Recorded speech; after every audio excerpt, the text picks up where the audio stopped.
പരിശുദ്ധ പരമദിവ്യകാരുണ്യത്തിന് നീരവും ആരാധനയും സ്തുതിയും പുകഴ്ചയും ഉണ്ടായിരിക്കട്ടെ. പരിശുദ്ധ പരമദിവ്യകാരുണ്യത്തിന് നീരവും ആരാധനയും സ്തുതിയും പുകഴ്ചയും ഉണ്ടായിരിക്കട്ടെ. എൻ്റെ പ്രിയപ്പെട്ടവരെ, നിങ്ങൾ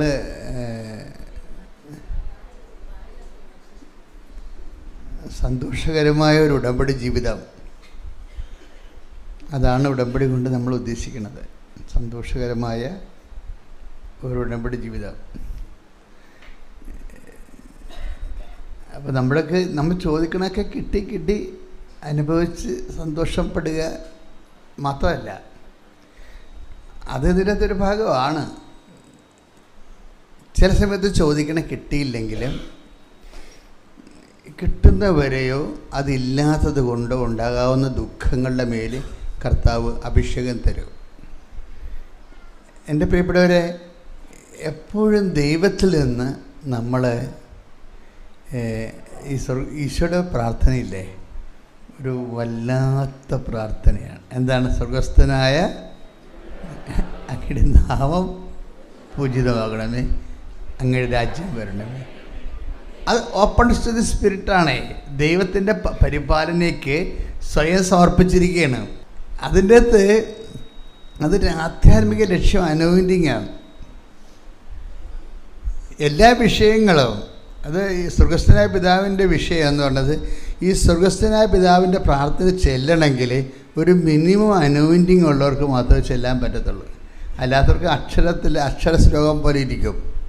വെറുതെ നമുക്ക് 1000 വട്ടം ചെല്ലാവുന്നേ ഉള്ളൂ. സാർ, അതിൻ്റെ ഇൻ കേസ് ചില കാര്യങ്ങൾ ദൈവത്തിൻ്റെ നമ്മൾ ചോദിക്കണ കാര്യങ്ങൾ അത് നമുക്ക് തന്നെ ഭാവിയിൽ അപകടം ഉണ്ടാകുന്നത് കാരണം, അല്ലെങ്കിൽ ദൈവത്തിൻ്റെ മനസ്സല്ലെങ്കിൽ നമ്മളെങ്ങനെ സർവൈവ് ചെയ്യണത്? ഈ അനോയിൻറ്റിങ് കൊണ്ടാണ് സർവൈവ് ചെയ്യണത്. അഭിഷേകം എന്നാൽ ദൈവ പദ്ധതികളോട് സഹകരിക്കാനുള്ള നമ്മളുടെ മനസ്സിൻ്റെ ഒരു ഒരുക്കമുണ്ട് ദൈവ പദ്ധതികളോട്. ഞാനിടയ്ക്ക് ആസ്തി ഭദ്രത എന്നൊക്കെ പറയും. ആസ്തി ഭദ്രത എന്ന് പറയണത് നമുക്ക് ലഭിക്കുന്ന ഭൗതിക ആനുകൂല്യങ്ങളുടെ ആകത്തുകയല്ല, മറിച്ച് ദൈവത്തിൻ്റെ ഹിതം മറിച്ചാണെങ്കിൽ അങ്ങയുടെ നാമം പൂജിതമാകണമെന്ന് പറയുമ്പോൾ ഒരു വ്യക്തിക്കുണ്ടാകുന്ന ആന്തരിക സന്തോഷമാണ്. ഇപ്പം ഐ കമൻഡ് മൈ സ്പിരിറ്റ് എന്ന് പറയുമ്പോൾ നിങ്ങൾ ഓർക്കണുണ്ടോ, ഈശോ ആ പുറത്ത് കാണിക്കുന്ന ഫിസിക്കലായിട്ടുള്ള വോയിസൊക്കെ അകത്തുണ്ടെന്ന്? I don't think so. Eesho എൻ്റെ ആത്മാവിനെ അങ്ങേക്ക് സമർപ്പിക്കണമെന്ന് പറയുമ്പോൾ ഈശോ അനുഭവിക്കുന്ന അനിർവചനീയമായ ഒരു സന്തോഷമുണ്ട്. എന്താണ്? ഇടയ്ക്കൊക്കെ ഈശോ പറയും, ഇതിനു വേണ്ടിയാണല്ലോ പിതാവേ ഞാൻ ലോകത്തിലേക്ക് വന്നത്. എന്തിനാണ്? അങ്ങയുടെ ഇഷ്ടം നിറവേറ്റാൻ. അതാണ് വിഷയം. മനുഷ്യനെ പ്രാർത്ഥന പഠിപ്പിക്കാൻ വന്നതാ, എങ്ങനെ പ്രാർത്ഥിക്കണമെന്ന് പഠിപ്പിക്കാൻ. അതായത് ഐ കമൻഡ് മൈ സ്പിരിറ്റ്, എൻ്റെ ആത്മാവിനെ ഞാൻ സമർപ്പിക്കുന്നുവെന്ന് പറയുമ്പോൾ ഉടൽ മുഴുവനും മുറിഞ്ഞ് കിടന്ന് പറയണതാണത്. അപ്പോൾ ആളിൻ്റെ ഉള്ളിലൊരു ആത്മസംതൃപ്തിയുണ്ട്.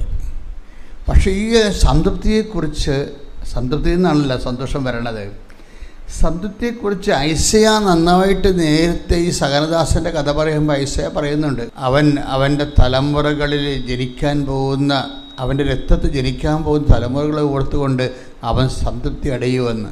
Take the word of God. സ്തുതിക്കട്ടെ. ഹല്ലേലൂയ, ഹല്ലേലൂയ, ഹല്ലേലൂയ, ഹല്ലേലൂയ, ഹല്ലേലൂയ. ഈശോയെ നന്ദി, ഈശോയെ സ്തുതി. യെശയ്യാ 53:10-11 തിരുവചനങ്ങൾ. യെശയ്യാ 53:10. അവിടുന്നാണ് അവനെ ക്ലേശങ്ങൾക്ക് വിട്ടുകൊടുത്തത്, പാപപരിഹാര ബലിയായി തന്നെ തന്നെ അർപ്പിക്കുമ്പോൾ അവൻ തന്റെ സന്തതി പരമ്പരയെ കാണുകയും ദീർഘായുസ് പ്രാപിക്കുകയും ചെയ്യും. കർത്താവിന്റെ ഹിതം അവനിലൂടെ നിറവേറുകയും ചെയ്യും. തന്റെ കഠിന വേദനയുടെ ഫലം കണ്ട് അവർ സംതൃപ്തനാകും. അതാണ്.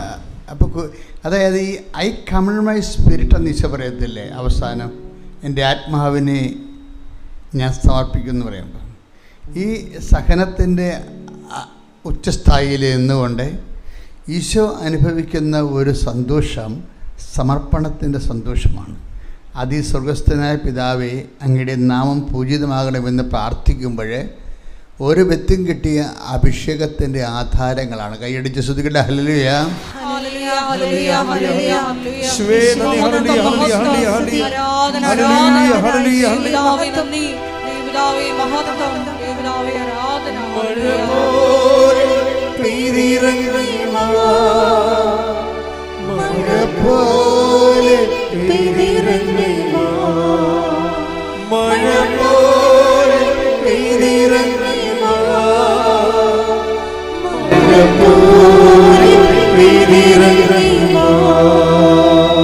പരിശുദ്ധ പരമദിവ്യകാരുണ്യത്തിന് ആരാധനയും സ്തുതിയും പുകഴ്ചയും ഉണ്ടായിരിക്കട്ടെ. ദൈവം എന്തിനാണെന്ന് ചോദിച്ചാൽ നമ്മൾക്ക് ഇഹത്തിലും പരത്തിലും ദൈവത്തിൽ സന്തോഷിക്കാനാണ്. അപ്പോൾ എൻ്റെ മക്കൾ മുന്നോട്ട് പോകുമ്പോൾ, ദൈവമായി മുന്നോട്ട് പോകുമ്പോൾ ശ്രദ്ധിക്കേണ്ടത് പ്രതികൂല കാലാവസ്ഥയിൽ കർത്താവിനെ പോലെ സന്തോഷിക്കാനും സംതൃപ്തി അടയുവാനും ആവശ്യമായ പരിശുദ്ധാത്മാവിനാൽ. അതാണ് ഈ ഇവിടെ ഒരു പ്രോബ്ലം എന്ന് വെച്ച് കഴിഞ്ഞാൽ, നമ്മൾ ഈശോ ഉണ്ടെങ്കിലും പിന്നെയും ഈശോ പരിശുദ്ധാത്മാവിനെ കുറിച്ചാണ് സംസാരിക്കുന്നത്. അപ്പോൾ നമ്മൾ പറയും എന്തിനാ പരിശുദ്ധാത്മാവ്, ഈശോ ഉണ്ടല്ലോ എന്ന് പറയും. ഇല്ലേ, എന്തിനാ പരിശുദ്ധാത്മാവ്? ഈശോ ഉണ്ട്, നമ്മുടെ കാര്യങ്ങളെല്ലാം തിരക്കാനും നോക്കാനും അന്വേഷിക്കാനും ഈശോ ഉണ്ടല്ലോ, പിന്നെ എന്തിനാ പരിശുദ്ധാത്മാവ്? പരിശുദ്ധാത്മാവിൻ്റെ ഒരു ഉദ്ദേശം എന്ന് പറയുന്നത്, നിങ്ങൾക്ക് പരിശുദ്ധാത്മാവിൻ്റെ ഫലങ്ങൾ അറിയാമല്ലോ. സ്നേഹം, ആനന്ദം. ഗലാത്യ 5:22. ഗലാത്യ 5:22. എന്നാൽ ആത്മാവിന്റെ ഫലങ്ങൾ സ്നേഹം, ആനന്ദം, സമാധാനം, ക്ഷമ, ദയ, നന്മ, വിശ്വസ്തത, സൗമ്യത, ആത്മസംയമനം ഇവയാണ്. ഇവയ്ക്കെതിരായി ഒരു നിയമവുമില്ല. അപ്പോൾ നിയമങ്ങളെല്ലാം പരിശുദ്ധാത്മാവിൻ്റെ ഫലങ്ങളായിട്ട് ആദിമസഭ എന്ത് രസകരമായിട്ടാണ് മനസ്സിലാക്കിയത്. കർത്താവ് എന്താ പറഞ്ഞത്? കൽപ്പനകൾ 10 കൽപ്പനകളെ 2 ചുരുക്കാം, അല്ലേ? എല്ലാത്തിനുപരി ദൈവത്തെ സ്നേഹിക്കുക, നിന്നെപ്പോലെ തന്നെ നിൻ്റെ. അപ്പോൾ ഈശോ ഈ 10 കൽപ്പനകളെ 2 ചുരുക്കിയിട്ട് ആദിമസഭ ഈശോനെ അനുഭവിച്ചപ്പോൾ ഈ കൽപ്പനകളെ പരിശുദ്ധാത്മാവിൻ്റെ ഫലങ്ങളായിട്ട് ആണ് അവരനുഭവിച്ചത്.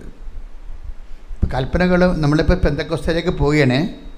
അടുത്ത ആഴ്ചയിൽ നമ്മൾ പെന്തക്കോസ്ത 50-ാം പെരുന്നാൾ ആഘോഷിക്കുകയാണ് സഭ. എന്താ പരിശുദ്ധാത്മ വെളിപ്പെടുത്തുന്നത്? ഈ കൽപ്പനകളുടെ പ്രായോഗിക തലങ്ങളിലുള്ളത് കൽപ്പനകൾ നിറവേറ്റാനും നിറവേറ്റിക്കൊണ്ട് വചനത്തിൻ്റെ ആത്മസംതൃപ്തി അടയുവാനും ഒക്കെ നമ്മളെ സഹായിക്കുന്നത് പരിശുദ്ധ കൽപ്പനകളുടെ പ്രയോഗത്തിലൂടെ നമ്മൾ അനുഭവിക്കുന്നത് പരിശുദ്ധാത്മാവിൻ്റെ ഫലങ്ങളാണെന്ന്. 10 കൽപ്പന ദൈവം സീനായ മലമുകളിൽ വെച്ച് നൽകുമ്പോൾ ഈശോയിലൂടെ നൽകപ്പെടാൻ പോകുന്ന പരിശുദ്ധാത്മാവിൻ്റെ ഈ കൽപ്പനകൾ പാലിക്കുമ്പോൾ ഒരു വ്യക്തിക്ക് നമ്മൾ ഇന്ത്യൻ പീനൽ കോഡിൻ്റെ ഒരു നിയമം അനുസരിക്കുമ്പോൾ ഉണ്ടാകുന്ന വിഷയമല്ല ഇത്. നമ്മൾ എന്തെല്ലാം നിയമങ്ങൾ, ഇന്ത്യൻ ശിക്ഷാ നിയമങ്ങളില്ലേ, അപ്പോൾ ഈ ഇന്ത്യൻ ശിക്ഷാ നിയമങ്ങൾ നമ്മൾ ആർക്കും അറിയത്തില്ല. വല്ലവരും പോലീസുകാർ പിടിക്കുമ്പോഴായിരിക്കും നമുക്ക് ഇന്ന വകുപ്പ് വെച്ച് നമുക്ക് ശിക്ഷയും, പിന്നെ കോടതി ചെല്ലുമ്പോഴാണ് അയ്യോ ഞാനൊരു സമരത്തിന് പോയിട്ട് അവസാനം ഞാൻ ക്രിമിനൽ കേസിൽ പ്രതിയായി. കോടതി ചെല്ലുമ്പോഴാണ് അറിയണത് ഞാൻ ഇത് ഇവിടുന്ന് തടി ഊരാൻ പാടാണെന്ന്. ക്രിമിനൽ കേസിൽ പോലീസ് പെടുത്തിയിരിക്കുകയാണ്, ഇപ്പോഴും കേസ് പറഞ്ഞുകൊണ്ടിരിക്കുകയാണ്. അപ്പോൾ എന്താ പ്രശ്നം വെച്ച് കഴിഞ്ഞാൽ പീനൽ കോഡ് അനുസരിക്കുന്ന പോലെ അല്ല ദൈവകൽപ്പനകൾ അനുസരിക്കുന്നത്. ദൈവകൽപ്പനകളിലെല്ലാം ഇപ്പോൾ പരിശുദ്ധാത്മാവ് എന്താ പറയണത്? പരിശുദ്ധാത്മാവിൻ്റെ ഫലങ്ങളുണ്ടെന്നാണ്. കൈയടിച്ച് ശ്രദ്ധിക്കട്ടെ. ഹല്ലേലൂയ, ഹല്ലേലൂയ, ഹല്ലേലൂയ, ഹല്ലേലൂയ, ഹല്ലേലൂയ.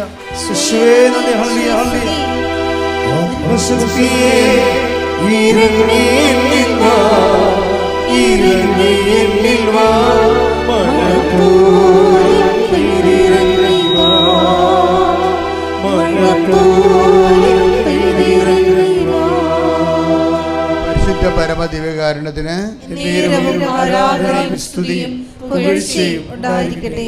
അതായത് എപ്പോഴും നമ്മൾ ശ്രദ്ധിക്കേണ്ടത് ഒരു വിഷയത്തിൻ്റെ ആമസോൺ നദിയില്ലേ, ആമസോൺ നദി തെക്കേ അമേരിക്കയിലെ ഒരു നദിയാണ്. ഈ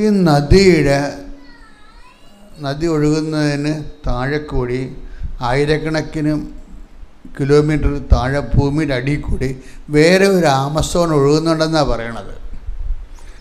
പല നദികൾക്കും അതിൻ്റെ ഒരു അടിനദികളുണ്ടാകും. ഇതുപോലെ എല്ലാ ദൈവവചനങ്ങൾക്കും അടിവചനങ്ങളുണ്ട്. എല്ലാ ദൈവവചനങ്ങൾക്കും അടിവചനങ്ങളുണ്ട്. എപ്പോഴും അതായത് അടിവചനങ്ങളിലൊരു വ്യക്തി തൊടുമ്പോഴാണ് അവൻ്റെ വേര് യഥാസ്ഥാനത്തെത്തുകയും അവിടുന്ന് വെള്ളവും വളവും ഒക്കെ വലിച്ചു കയറ്റി അവൻ സുവിശേഷത്തിൻ്റെ സാക്ഷിയാകുകയും ചെയ്യണത്. നമ്മൾ പലപ്പോഴും അനുഷ്ഠിക്കുന്നതും അനുഭവിക്കുന്നതും ഈ ബാഹ്യമായിട്ടുള്ള വചനങ്ങളെയാണ്. ഇപ്പോൾ ഉദാഹരണത്തിന് കഴിഞ്ഞ ദിവസങ്ങളിലൊരു സാക്ഷ്യം ഉണ്ടായിരുന്നു. സാക്ഷ്യം ഇന്നലെ വൈകുന്നേരം ഒരു സാക്ഷ്യമുണ്ട്. ഞാൻ ആ സാക്ഷ്യം ശ്രദ്ധിച്ചപ്പോൾ പരിശുദ്ധാത്മ പറഞ്ഞു ഈ സാക്ഷ്യം ശ്രദ്ധിക്കണമെന്ന് പറഞ്ഞു. പക്ഷേ അവർ ആ സാക്ഷ്യം അൺപ്രൊഫഷണലായിട്ടാണ് പറയണത്. ഇങ്ങനെ സാധാരണ ഒരു ഡൊമസ്റ്റിക് വേ ഓഫ് പ്രസൻറ്റിംഗ് ആണ് സ്വാഭാവികമായിട്ട്. പക്ഷെ അവർ സ്കോളർ ലേഡിയാണ്. പക്ഷെ സാക്ഷ്യം പറയുന്നത് പ്രൊഫഷണലായിട്ടല്ല, സാധാരണ ആൾക്കാർ പറയണ പോലെ. പക്ഷെ പറയണതിൻ്റെതൊക്കെ സത്യങ്ങൾ ഭയങ്കരമായിട്ട് ഇങ്ങനെ നല്ല നിധി പോലുള്ള സത്യങ്ങൾ ആ സാക്ഷ്യത്തിലുണ്ട്. അപ്പം അത് കാരണം പരിശുദ്ധാത്മാവിനോട് പറഞ്ഞു അതൊന്നും ശ്രദ്ധിക്കണം നല്ലതാണെന്ന് പറഞ്ഞു. അപ്പം ഞാൻ സിസ്റ്ററിന് തോണ്ടിച്ചും പറഞ്ഞ് ഈ സാക്ഷ്യം സെൻഡ് ചെയ്യാൻ പറഞ്ഞോളാൻ പറഞ്ഞു. അപ്പോൾ ആ സാക്ഷ്യം എന്ന് പറയുന്നത് ഇവർ ഒരു ഒമാനിൽ വർക്ക് ചെയ്തൊരു ലേഡിയാണ്. അവരുടെ പേര് രശ്മി തോമസ് പറഞ്ഞു. ഇന്നലെ വൈകുന്നേരം പറഞ്ഞൊരു സാക്ഷിയാണ്.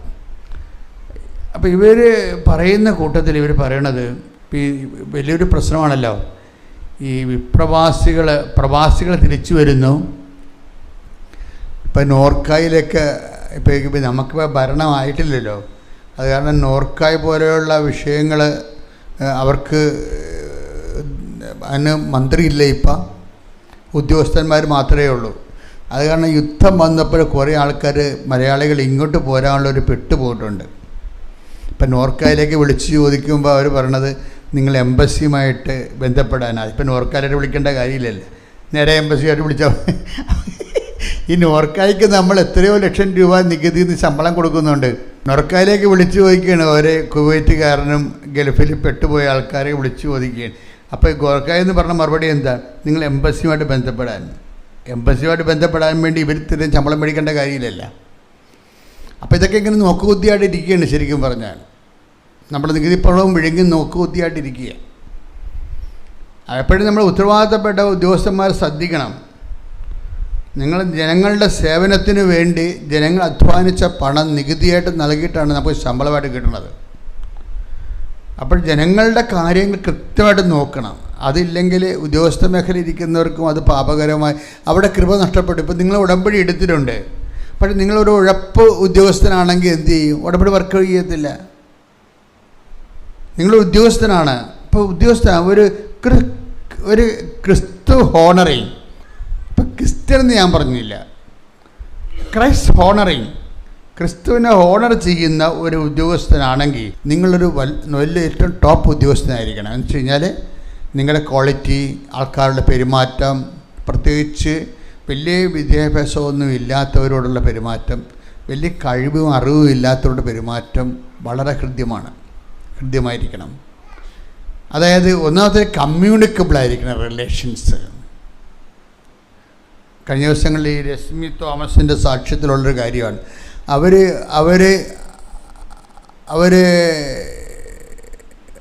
വിസിറ്റ് അവരുടെ കാരുണ്യ പ്രവൃത്തി എന്ന് പറയുന്നത് എന്താണെന്ന് വെച്ച് കഴിഞ്ഞാൽ കോട്ടയം ഡിസ്ട്രിക്ട് ഹോസ്പിറ്റലിൽ പോയി അവിടെ ഈ പരദേശികളെ താമസിപ്പിക്കുന്ന ഒരു സ്ഥലമുണ്ട്. പരദേശികൾ അഡ്രസ്സില്ല, ആളില്ല. നമ്മളിപ്പോൾ അഡ്രസ്സില്ല, ആളില്ല, ബന്ധുക്കളില്ല, ബൈസ്റ്റാൻഡറില്ല, ഇങ്ങനെ എന്നാൽ മനുഷ്യനാണ്. ഇങ്ങനൊരു സ്ഥലം ആശുപത്രിയിലുണ്ട്. അപ്പോൾ രശ്മി തോമസിൻ്റെ പരിപാടി എന്താ, അവർക്ക് ചോറിൻ്റെ ആവശ്യമില്ല. എന്താണ്, അവിടെ ഒത്തിരി ഏജൻസീസ് ഉണ്ട്. ഇപ്പോൾ ആശുപത്രിയിലൊക്കെ ഉള്ളൊരു ഗുണമെന്ന് വെച്ച് കഴിഞ്ഞാൽ ഒത്തിരി ഏജൻസീസ് ഉണ്ട്. പിന്നെ നമ്മുടെ ഉടമ്പടിക്കാർ എല്ലാ ആതുരാലയങ്ങളും കയറി ഇറങ്ങുകയാണല്ല, എന്തെല്ലാം കൊടുത്തുകൊണ്ടാണ്, എന്തോ ഒരു സംഭവമാണ് ലോകത്ത് നടക്കുന്നത്. ഇപ്പോൾ ഈ ഉടമ്പടി വഴി എല്ലാവരും ഇറങ്ങി പ്രവർത്തിക്കുകയല്ലേ, വലിയ കാരുണ്യപ്രവൃത്തിയാണ് നടക്കുന്നത്, ലോകം മുഴുവൻ നടന്നുകൊണ്ടിരിക്കുന്നത്. എല്ലാ രാജ്യങ്ങളിലും കൃപാസനത്തിൻ്റെ കാരുണ്യപ്രവർത്തിക്കാർ ഉടമ്പടി എടുത്തവർ നന്നായിട്ട് വർക്ക് ചെയ്യുന്നുണ്ട്. അപ്പോൾ അവരുടെ സാക്ഷ്യം കേൾക്കുമ്പോൾ നമുക്കറിയാൻ പറ്റും എന്തോ ഒരു വലിയ കാര്യമാണ് കർത്താവ് നിർവഹിച്ചിരിക്കണമെന്ന്. അപ്പോൾ ഈ രശ്മി തോമസിൻ്റെ പരിപാടി എന്ന് വെച്ച് കഴിഞ്ഞാൽ, രശ്മി തോമസ് പറയണത് അവർക്ക് ഈ ഡിസ്ട്രിക്ട് ഹോസ്പിറ്റലിൽ താമസിപ്പിച്ചിരിക്കുന്ന അഡ്രസ്സില്ലാത്ത ആൾക്കാർ, അഡ്രസ്സ് അവർക്കില്ല, അവർക്ക് ഓർമ്മയുമില്ല, അറിയത്തില്ല, ആളുമില്ല, ബസ് സ്റ്റാൻഡറും ഇല്ല, തിരക്കാനുമില്ല, വന്ന് ചോദിക്കാൻ നാട്ടിൽ നിന്ന് വീട്ടിൽ നിന്ന് ആരും വരാനില്ല. അപ്പോൾ രശ്മി എന്താ ചെയ്യണത്, അവർക്ക് ഭക്ഷണമുണ്ട്, എല്ലാവരും സംഘടനക്കാർ കൊടുക്കും. പിന്നെ ഇവരെന്താ ചെയ്യണത്, ഇവരവിടെ കൂടെ പോയിരുന്നുകൊണ്ട് സംസാരിക്കും. അതാണ് ഈ സംസാരം നിസ്സാരമല്ല. അവിടെ കൂടെ പോയിരുന്നുകൊണ്ട് അവിടെ വിശേഷങ്ങളൊക്കെ തിരക്കും, അവരുടെ കാര്യങ്ങളൊക്കെ ചുമ്മാ ഒരു കാര്യമില്ല. നമുക്ക് സംസാരിക്കണമെങ്കിൽ ബന്ധം വേണമെന്നില്ല, കർത്താവിനോട് ബന്ധം ഉണ്ടായാൽ മതി, ആരോടും നമുക്ക് സംസാരിക്കാം. സംഭാഷണത്തിൻ്റെ സുവിശേഷം അങ്ങനെയാണ്. നമുക്ക് കർത്താവിനോട് ബന്ധമുണ്ടായി. ഇപ്പോൾ കർത്താവ് എന്താ പറഞ്ഞത്, ഞാൻ പരദേശിയായിരുന്നു, അഡ്രസ്സില്ലാത്തവനായിരുന്നു, നിങ്ങൾ എന്നെ വന്ന് സന്ദർശിച്ചു. അതാണ് വിഷയം, സന്ദർശിക്കുകയാണ് കർത്താവ്. ഇതെല്ലാം ഈ പരിശുദ്ധാത്മാവ് പ്രവർത്തിക്കാൻ പറ്റുന്ന ഒരു ഫോർമാറ്റ് ക്രിയേറ്റ് ചെയ്യാൻ വേണ്ടി കാരുണ്യപ്രവൃത്തിയെ എങ്ങനെ ഉപയോഗിക്കാവുന്ന ഉടമ്പടിക്കാർ ചിന്തിക്കേണ്ടതാണ്. കാരുണ്യപ്രവൃത്തി നിങ്ങളിപ്പോൾ ചെയ്യണത് ഉടമ്പടിക്ക് വേണ്ടിയാണ് അല്ലേ. ഉടമ്പടിയിലെ മകന് വിസ റദ്ദ് ചെയ്തിരിക്കുകയാണ്. അതുകൊണ്ട് ജർമ്മൻകാർ എൻ്റെ മകനെ അവിടെ താമസിക്കാനുള്ള വിസ ഒന്ന് എക്സ്റ്റെൻഡ് ചെയ്ത് കൊടുക്കണം. ആ ഒരു വിഷയത്തിനാണ് ഒരു പ്രാഥമിക ഉടമ്പടിക്കാർ കാരുണ്യപ്രവൃത്തികൾ ചെയ്യണത്. അപ്പം നമ്മുടെ എല്ലാ കാരുണ്യപ്രവൃത്തികളും നമ്മളുടെ ഒരു കാര്യസാധ്യത്തിന് വേണ്ടിയാണ് നിങ്ങൾ ലിങ്ക് ചെയ്തിരിക്കുന്നത്. അത് നിങ്ങളുടെ കുഴപ്പമല്ല, നിങ്ങൾ മനസ്സിലാക്കിയൊരു വിധമാണത്. ഞാനതിന് കുറ്റം പറയണില്ല. നിങ്ങളുടെ കാരുണ്യപ്രവൃത്തികൾ നമ്മൾ ചെയ്യുന്നത് നമ്മളുടെ കാര്യസാധ്യത്തിന് വേണ്ടിയാണ് കണക്ട് ചെയ്തിരിക്കുന്നത്.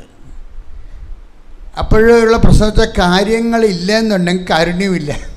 അതാണ് ഒരു പ്രശ്നം. അത് കാര്യങ്ങളില്ലെങ്കിൽ, നമുക്ക് കാര്യങ്ങളില്ലെങ്കിൽ കാരുണ്യമില്ല. അപ്പം ക്രിസ്തു അവിടെ ഒരാളല്ല.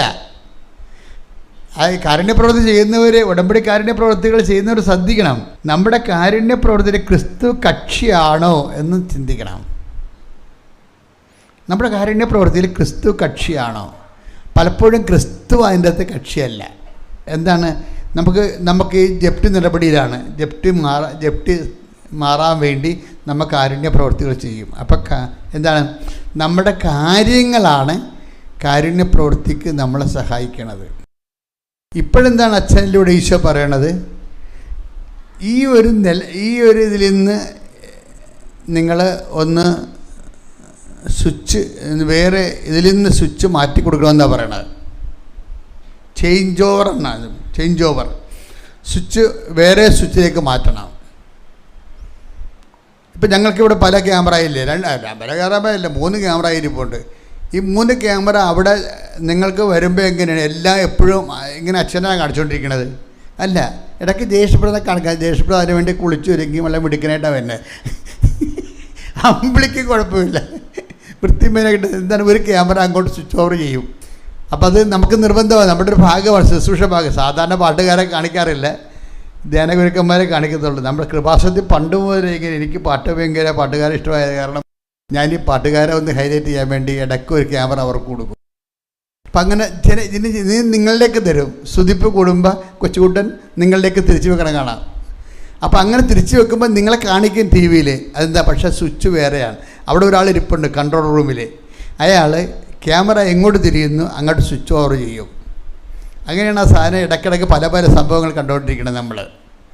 അപ്പം അതുപോലെ തന്നെ നമ്മൾ ഇപ്പോഴും കാരുണ്യപ്രവൃത്തിയെല്ലാം സ്വിച്ച് ചെയ്തിരിക്കുന്നത് നമ്മുടെ കാര്യവുമായിട്ടാണ്. നമുക്കുള്ളൊരു കാര്യം നേടാൻ വേണ്ടിയാണ് നമ്മൾ ആ ഇന്ന കാര്യം നേടാൻ വേണ്ടി ഞാൻ ഇന്ന കാരുണ്യപ്രവൃത്തി ചെയ്യുന്നു. ഇനി ഇതിൻ്റെ സ്വിച്ച് ഓവർ ചെയ്യുമ്പോൾ സംഭവിക്കുന്നത് പരിശുദ്ധാത്മാവ് നിറയാൻ വേണ്ടി കാരുണ്യ പ്രവൃത്തി ചെയ്യണം. ഇപ്പം നമ്മൾ പെന്തക്കോസ്തയിലേക്ക് പോകുകയല്ലേ. അപ്പം ഇപ്പം ചെയ്യണത് എന്താണെന്ന് വെച്ച് കഴിഞ്ഞാൽ കാര്യങ്ങളിൽ നിന്ന് സ്വിച്ച് മാറ്റിയിട്ട് പരിശുദ്ധാത്മാവിൻ്റെ നിറയാൻ വേണ്ടി, പരിശുദ്ധാത്മാവിൻ്റെ ഫലങ്ങൾ നിറയാൻ വേണ്ടി, പരിശുദ്ധാത്മാവ് നമ്മുടെ ഇടയിൽ പ്രവർത്തിക്കാൻ വേണ്ടി. ഇപ്പം കരസ്യമായ ധ്യാനത്തിൻ്റെ ഒരു പോരായ്മ എന്ന് പറയണത് പരിശുദ്ധാത്മാവ് ധ്യാനത്തിൻ്റെ പ്രാരംഭ ധ്യാനത്തിൻ്റെ പോരായ്മ എന്താ? പ്രാരംഭ ധ്യാനം കഴിഞ്ഞപ്പോൾ എന്തിനാ വളർച്ചാ ധ്യാനം കൂടണം നമ്മൾ? പ്രാരംഭ ധ്യാനത്തിന് ചില പരിമിതികളുണ്ട്, പോരായ്മ ഒരു പരിമിതിയുണ്ട്. എന്താ കാര്യം? അവിടെ പരിശുദ്ധാത്മാവിനെ കിട്ടാൻ വേണ്ടി പത്രോസിനോട് ചോദിക്കും, പത്രോസേ ശ്രീകായി ഞങ്ങൾക്ക് ഈ പരിശുദ്ധാത്മാവിനെ കിട്ടാൻ ഞങ്ങൾ എന്ത് ചെയ്യണം? അപ്പോൾ പരിശുദ്ധാത്മാവിന് ആ സമയത്ത് ഇവരെല്ലാം ബേസിക് ആയിട്ടുള്ള ആൾക്കാരാണ് നിൽക്കുന്നത്. ഇതുമ്മയക്കാർ, പേർത്തയക്കാർ, അങ്ങനെ റോമക്കാർ, കുറേ ഗ്രീക്കുകാർ, കുറേ ഇപ്പോൾ ഉണ്ട്. അവരാ ചോദിക്കുന്നത് ഈ പരിശുദ്ധാത്മാവിനെ കിട്ടാൻ ഞങ്ങൾ എന്ത് ചെയ്യണമെന്ന് പറയും. അപ്പോൾ പരിശുദ്ധാത്മാവിനെ കിട്ടാൻ വേണ്ടി കാരുണ്യപ്രവൃത്തി ചെയ്യണമെന്ന് പത്രോസ് പറയത്തില്ല. അതിൻ്റെ പ്രിലിമിനറി നോഷനാണ് കൊടുക്കുന്നത്. എന്താ ചെയ്യണത്? നിങ്ങൾ പശ്ചാത്തപിക്കുക. അതാണ് സംഭവം. അല്ലേ? അപ്പോൾ 2:38 എടുത്ത് ശ്രദ്ധിക്കട്ടെ. ഹല്ലേലൂയ, ഹല്ലേലൂയ, ഹല്ലേലൂയ, ഹല്ലേലൂയ. യേശുവേ നന്ദി. ഹല്ലേലൂയ, ഹല്ലേലൂയ, ഹല്ലേലൂയ. അപ്പോസ്തല പ്രവർത്തനങ്ങൾ 2:38. അപ്പോസ്തല പ്രവർത്തനം 2:38. പത്രോസ് പറഞ്ഞു, നിങ്ങൾ പശ്ചാത്തപിക്കുവിൻ, പാപമോചനത്തിനായി എല്ലാവരും യേശുക്രിസ്തുവിന്റെ നാമത്തിൽ സ്നാനം സ്വീകരിക്കുവിൻ. പരിശുദ്ധാത്മാവിന്റെ ദാനം നിങ്ങൾക്ക് ലഭിക്കും. അപ്പോൾ പരിശുദ്ധാത്മാവിനെ നിങ്ങൾ രണ്ട് കാര്യങ്ങൾ പത്രോസ് പറയുന്നുണ്ട്. എന്താ പറയണത്? പരിശുദ്ധാത്മാവിനെ കിട്ടാൻ 2 കാര്യങ്ങൾ. നിങ്ങൾ പശ്ചാത്തപിക്കുവിൻ. ഒന്ന് പറഞ്ഞേ, നിങ്ങൾ പശ്ചാത്തപിക്കുവിൻ. ഉടമ്പടി പിന്നെ അത് പറയേണ്ട കാര്യമില്ല. കാര്യം പശ്ചാത്താപം ഇല്ലാത്തവരാരും ഉടമ്പടി എടുക്കണില്ല എന്നുള്ളതാണ് എൻ്റെ ഒരു ധാരണ. ഇനി കഥ അറിയാതെ ആട്ടം കാണുന്നവരുണ്ട്, അവരെക്കുറിച്ച് പിന്നെ നമുക്ക് റെഫർ ചെയ്യേണ്ട കാര്യമില്ല. അവർ ഉടമ്പടി എടുക്കുക, കുറച്ച് വർക്ക് ചെയ്യുക, അവർ പോയിക്കൊള്ളും. കുറച്ച് ചെയ്യുമ്പോൾ ഒന്ന് പുതുക്കണ മുമ്പ് തന്നെ മിക്കവരും പോകും. കാര്യം അവർ കഥ അറിയാതെ ആട്ടം കാണുന്നവരാണ്. പക്ഷെ കഥ അറിഞ്ഞ് ഈ വിഷയത്തിൽ ഇൻവെസ്റ്റ് ചെയ്യുന്ന ആൾക്കാരുണ്ട്, ഇതിൻ്റെ അകത്ത് നിക്ഷേപിക്കുന്നവരുണ്ട്. ഈ ഷെയർ മാർക്കറ്റിലൊക്കെ കളിക്കുമ്പോൾ അവർക്കറിയാൻ പറ്റും ആരുടെ ഇതാണ് കൂടുന്നതെന്ന് അറിയാൻ പറ്റും. ഏത് കമ്പനിയുടെ ഷെയറാണ് ഇനി കൂടാൻ സാധ്യതയുള്ളതെന്ന് അവർക്ക് നല്ലോണം അറിയാൻ പറ്റും. അപ്പോൾ ചില ആൾക്കാർക്ക് കൃത്യമായിട്ട് അറിയാം എവിടെയാണ് ഇൻവെസ്റ്റ് ചെയ്യേണ്ടതെന്ന്. അപ്പോൾ ചില ആൾക്കാർ പരിശുദ്ധാത്മാവിൻ്റെ ഫലങ്ങൾ ഇൻവെസ്റ്റ് ചെയ്യും. എന്ന് വെച്ച് കഴിഞ്ഞാൽ ദൈവത്തിന് നമ്മുടെ ഉള്ളിൽ പ്രവർത്തിക്കാനുള്ള ഒരു അനുകൂല സാഹചര്യമോ അന്തരീക്ഷം ഉണ്ടാക്കുകയാണ്. നിങ്ങൾക്കറിയാമല്ലോ, അരുവ തേക്കുന്നത് പോലെ ഈ കൊയ്ത്ത് കൂട്ടണ പോലെ തന്നെ പ്രധാനപ്പെട്ടതാണ് അരുവ ഈ വരമ്പത്തിരുന്ന് തേച്ച് മിനിക്കണത്. അപ്പം നിങ്ങളവർക്ക് എല്ലാവരും ഇപ്പം നിങ്ങളെ പാടത്തേക്ക് നോക്കുമ്പോൾ ഇപ്പം നിങ്ങൾക്ക് പാടവും ഇല്ല ഒന്നുമില്ലെന്ന്. പക്ഷേ എന്നാൽ കിഴക്കൻ നാട്ടിലൊക്കെ പാടം കണ്ടായിരുന്നു. ഞാൻ ആലപ്പുഴ മാത്രമേ ഇവിടെ അസ്തമിച്ചിട്ടുള്ളൂ. കുട്ടനാട്ടിൽ പാടമുണ്ട്, ഇപ്പോഴും ഉണ്ട്. എനിക്ക് സന്തോഷമാണ്. എനിക്ക് അവരോട് സന്തോഷമല്ല, പാടങ്ങൾ സൂക്ഷിക്കുന്നവരോടും വിതക്കുന്നവരോടും കൊയ്യുന്നവരോടും എനിക്ക് ദൈവത്തോട് അവർക്ക് വേണ്ടി ഞാൻ പ്രാർത്ഥിക്കുന്നുണ്ട്. എന്താണെന്നറിയാമോ? നിങ്ങളുടെ അധ്വാനത്തിന് പറ്റിയ പണം നിങ്ങൾക്ക് കിട്ടാൻ. കർഷകൻ പോയാൽ കമ്പ്യൂട്ടർ കടിച്ചു തിന്നുക നമ്മളില്ലല്ലോ. കർഷകൻ പോയാൽ തീർന്നില്ലേ, ജീവിതം തീർന്ന്. കമ്പ്യൂട്ടർ കടിച്ച് എപ്പോഴും. അപ്പം കാർഷിക മനസ്സെന്ന് പറയണത് ദൈവം നിലനിൽപ്പിന് വേണ്ടി തന്ന സാധനമാണത്. കാർഷിക മനസ്സ് അത് ഒരു 3 സെൻറ്റ് സ്ഥലമാണുള്ളതെങ്കിലും നിങ്ങൾ ഇപ്പം നിങ്ങൾ നോക്കിയേ, കൃപാസനത്തിന് ഒരു സ്ഥലം അപ്പുറത്തുണ്ട് അല്ലേ, നമ്മുടെ നിങ്ങൾ വാഹനം പാർക്ക് ചെയ്യുന്ന എന്തെല്ലാം സാധനം അവിടെ വെച്ചിട്ടുണ്ട്. ലോകത്തുള്ള എല്ലാ സാധനവും ഉണ്ട്. കപ്പ, കാച്ചിൽ, ചേമ്പ്, എല്ലാ സാധനവും ഓരോ വ്യത്യസ്തമായ ഫലമൂലാദികൾ എല്ലാം ചുടിപ്പിക്കുകയാണ്. കാർഷികത എന്ന് പറഞ്ഞാൽ ഇപ്പം ഞാൻ ഇടയ്ക്ക് പോയി നോക്കിപ്പോയി അവർക്ക് നിർദ്ദേശങ്ങൾ കൊടുക്കും. പിന്നെ നല്ല വർക്കേഴ്സ് ഇവിടെ ഇതിൻ്റെ മാനേജർ ഉൾപ്പെടെ ഉള്ളവരെല്ലാം ഇതിനെ നോക്കിക്കണ്ട് ചെയ്യാൻ പറ്റിയ ആൾക്കാർ കുറച്ചേ ഉള്ളെങ്കിലും നല്ല ഇടിവെട്ട ആൾക്കാരുണ്ട് ഇതിൻ്റെ അകത്ത്. അതുകൊണ്ടാണ് ഇത് നന്നായിട്ട് മാതാവിൻ്റെ സ്ഥലം ഭംഗിയായിട്ട് കൊണ്ടുപോകണത്. ശ്രദ്ധിക്കട്ടെ. ഹല്ലേലൂയ, ഹല്ലേലൂയ ഹല്ലേലൂയ ഹല്ലേലൂയ. യേശുവേ നന്ദി. ഹല്ലേലൂയ ഹല്ലേലൂയ ഹല്ലേലൂയ. യേശുവേ ആരാധന ആരാധന. പരിശുദ്ധാത്മാവേ പരിശുദ്ധാത്മാവേ അളവില്ലാതെ നിറയണമേ. പരിശുദ്ധാത്മാവേ പരിശുദ്ധാത്മാവേ അധികമായി നിറയണമേ. അളവില്ലാതെ അളവില്ലാതെ അളവില്ലാതെ അളവില്ലാതെ അളവില്ലാതെ നിറയണമേ. ഓ അളവില്ലാതെ നിറയണമേ. പരിശുദ്ധാത്മാവേ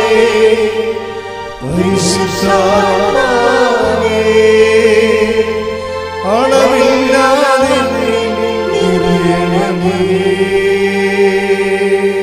പരിശുദ്ധ പരമദിവ്യകാരുണ്യത്തിന് എന്നേരവും ആരാധനയും സ്തുതിയും പുകഴ്ചയും ഉണ്ടായിരിക്കട്ടെ. പരിശുദ്ധാത്മാവ് നിറയാനുള്ള പ്രൈമറി കണ്ടീഷൻ പത്രോസിന് കൊടുത്ത വെളിപാട് നിങ്ങൾ പശ്ചാത്തപിക്കുമെന്നാണ്. രണ്ടാമത്തെ കണ്ടീഷൻ എന്താ? 2:38 വായിച്ചേ. പാപമോചനത്തിനായി നേരിട്ട് പറഞ്ഞേ. പാപമോചനത്തിനായി എല്ലാവരും യേശുക്രിസ്തുവിന്റെ നാമത്തിൽ സ്നാനം സ്വീകരിക്കുവിൻ. അതാണ് പ്രശ്നം. നിങ്ങൾ ഓർക്കുന്ന വെള്ളം കോരി ഒഴിക്കുന്ന വിഷയമാണെന്ന് വിചാരിക്കുന്നത് തലയിൽ. അതല്ല വിഷയം. ഒന്ന് പറഞ്ഞേ, ഒന്ന് വായിച്ചേ. പാപമോചനത്തിനായി എല്ലാവരും യേശുക്രിസ്തുവിന്റെ നാമത്തിൽ സ്നാനം സ്വീകരിക്കുവിൻ. അപ്പൊ യേശുക്രിസ്തുവിന്റെ നാമത്തിൽ സ്നാനം സ്വീകരിക്കുവിൻ. യേശുക്രിസ്തുവിന്റെ നാമത്തിൽ എന്താ പറയുന്നതാണ്? നിങ്ങൾ എൻ്റെ നാമത്തിൽ ഒരു ഗ്ലാസ് പച്ചവെള്ളമാണ് കൊടുത്തതെങ്കിലും നിങ്ങൾക്ക് പ്രതിഫലം സിദ്ധിക്കും. അതൊരു ജ്ഞാനസ്ഥാനമാണ്, കാരുണ്യപ്രവൃത്തി. നമ്മൾ ജലസ്നാനം സ്വീകരിക്കുകയും വിശ്വാസസ്നാനം സ്വീകരിക്കുകയും ചെയ്യുന്ന കണ്ടിന്യൂഷനാണ് കാരുണ്യപ്രവൃത്തിയിലൂടെ പുഷ്കലമാകുന്നത്. കൈയടിച്ച് സ്തുതിക്കട്ടെ. ഹല്ലേലൂയ.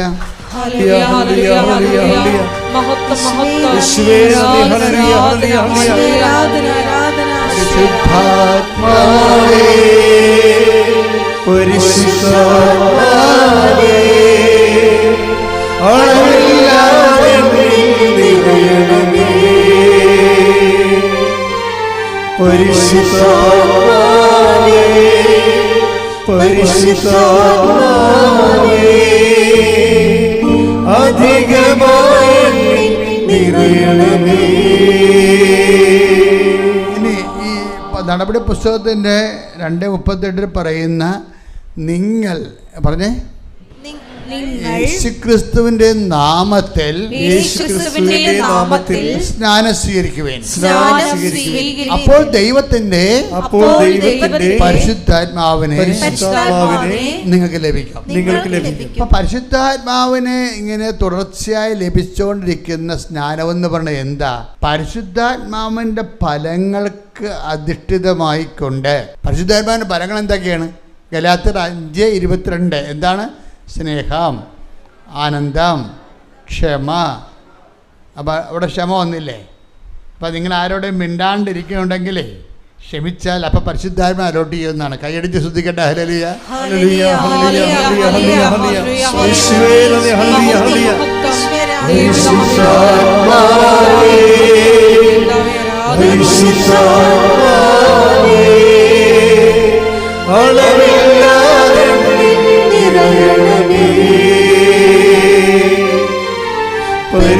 പരിശുദ്ധാത്മാവേ പരിശുദ്ധാത്മാവേ അധികമായി നിറയണമേ. പരിശുദ്ധാത്മാവിൻ്റെ ഫലങ്ങളെ തുടർസ്നാനത്തിന് നമ്മളെ സഹായിക്കുന്നതാണ്. തുടർസ്നാനം എന്ന് പറയുന്നത് എന്താണ്? ക്രിസ്തീയ സാക്ഷ്യ ജീവിതം പരിശുദ്ധാത്മാവിൻ്റെ അണമറിയാത്ത സ്നാനത്തിൻ്റെ ആകത്തുകയാണ്. കൈയടിച്ച് ശ്രുതിക്കട്ടെ. ഹല്ലേലൂയ.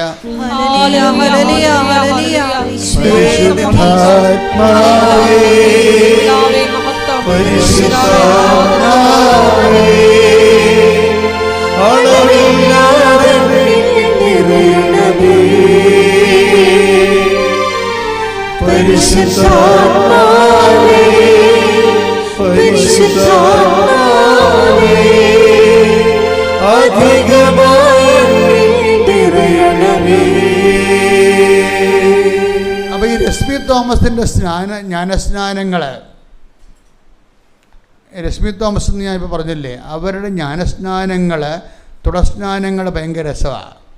അവരുടെ പ്രത്യേകത വെച്ച് കഴിഞ്ഞാൽ അവർ ഈ മേൽവിലാസങ്ങളില്ലാത്ത, ബന്ധുക്കളില്ലാത്ത, ബൈസ്റ്റാൻഡർ ഇല്ലാത്ത ആൾക്കാരോട് അവരോട് പോയി സമയങ്ങളെടുത്ത് അവരോട് സംസാരിച്ചുകൊണ്ടേയിരിക്കാം.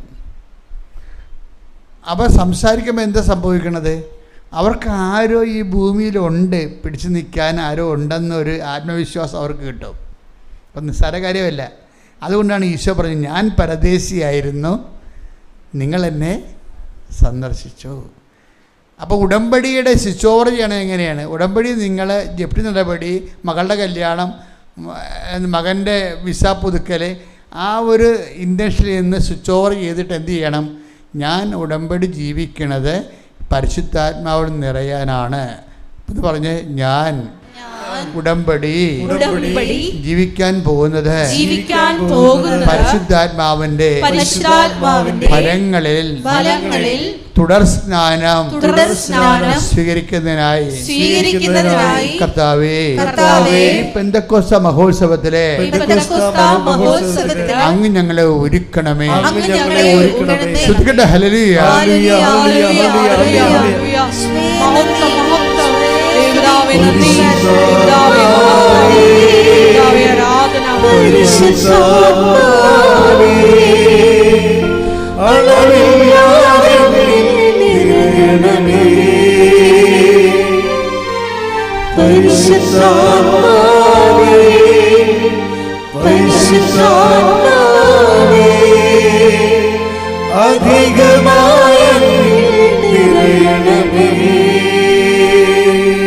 പരിശുദ്ധ പരമ ദിവ്യകാരുണ്യത്തിന് ആരാധനയും സ്തുതിയും പുകഴ്ചയും ഉണ്ടായിരിക്കട്ടെ.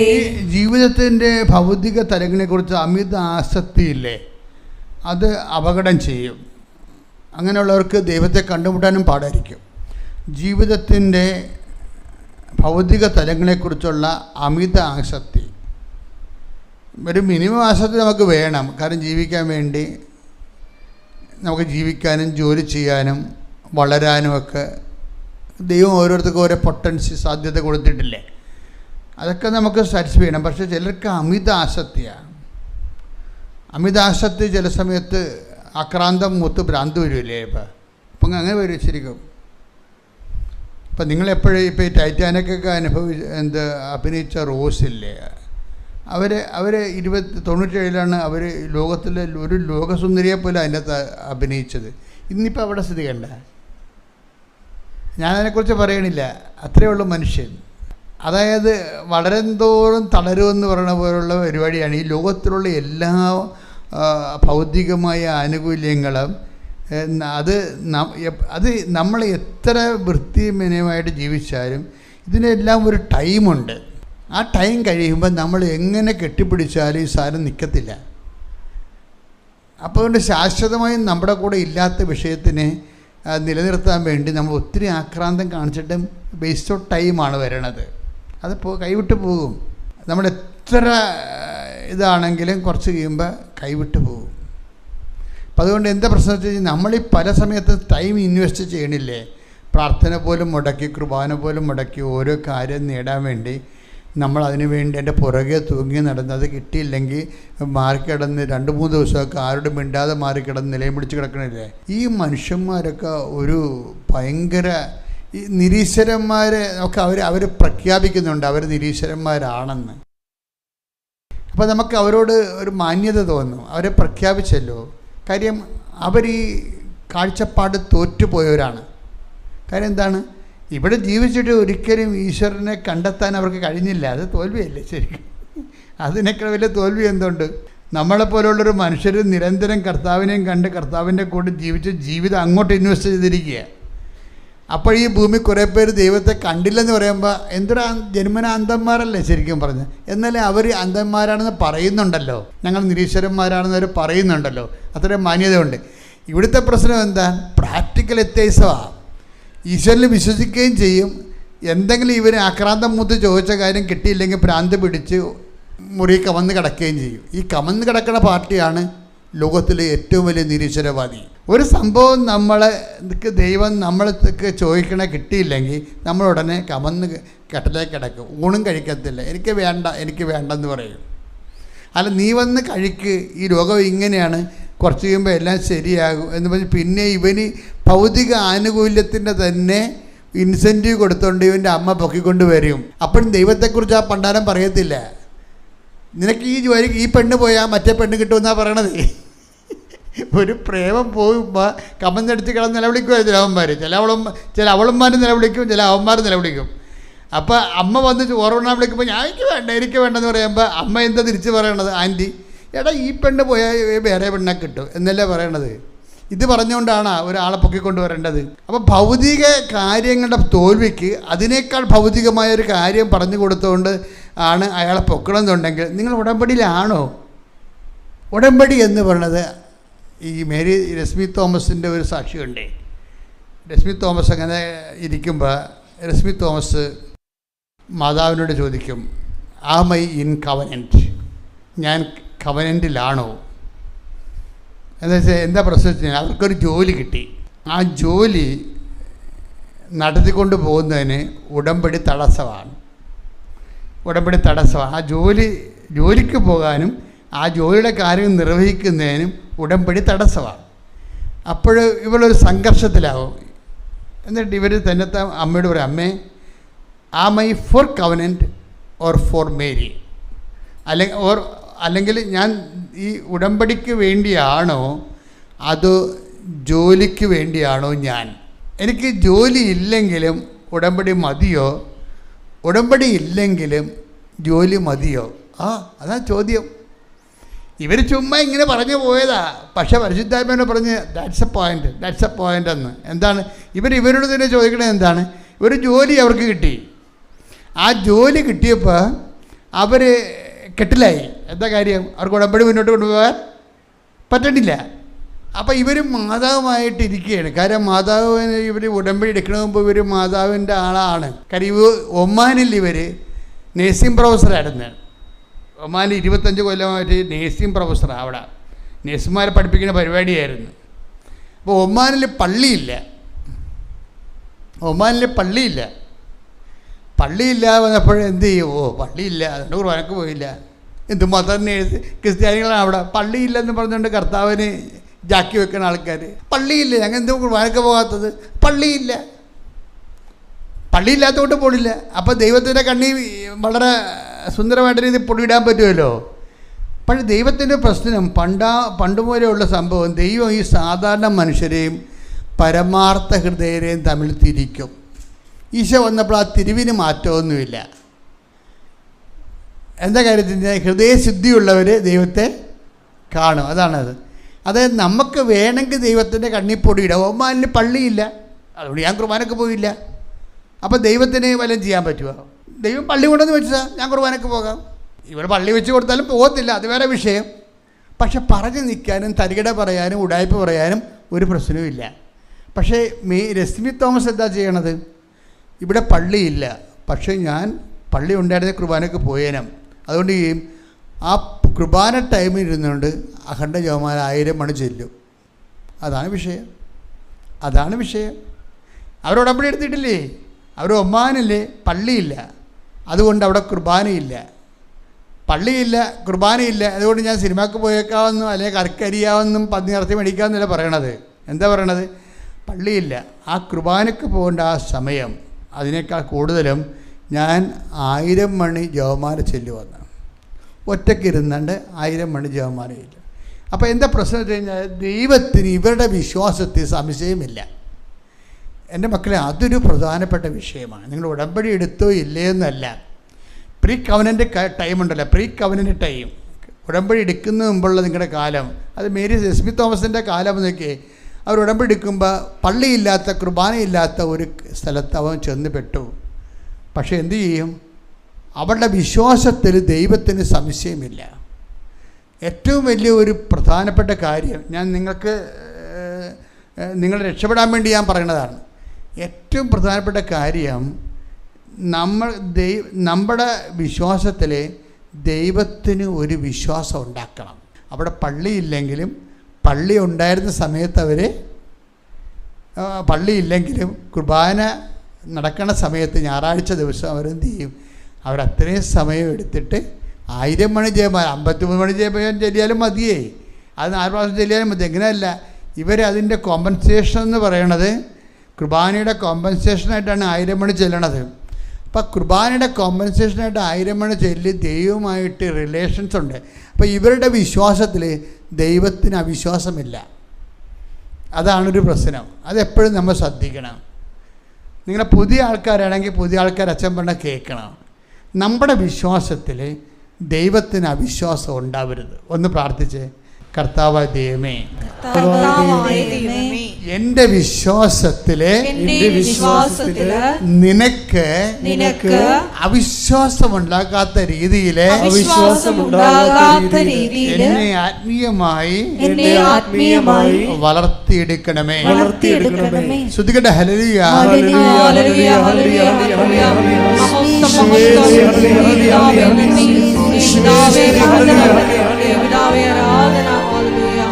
അത് മുട്ടോളം പോരായേ, അരയോളം പോരായേ, അത് മുട്ടോളം പോരായേ, അരയോളം പോരായേ, നീ നീയാതെ കിടക്കരുതേ, ഓ നീ നീയാതെ കിടക്കരുതേ,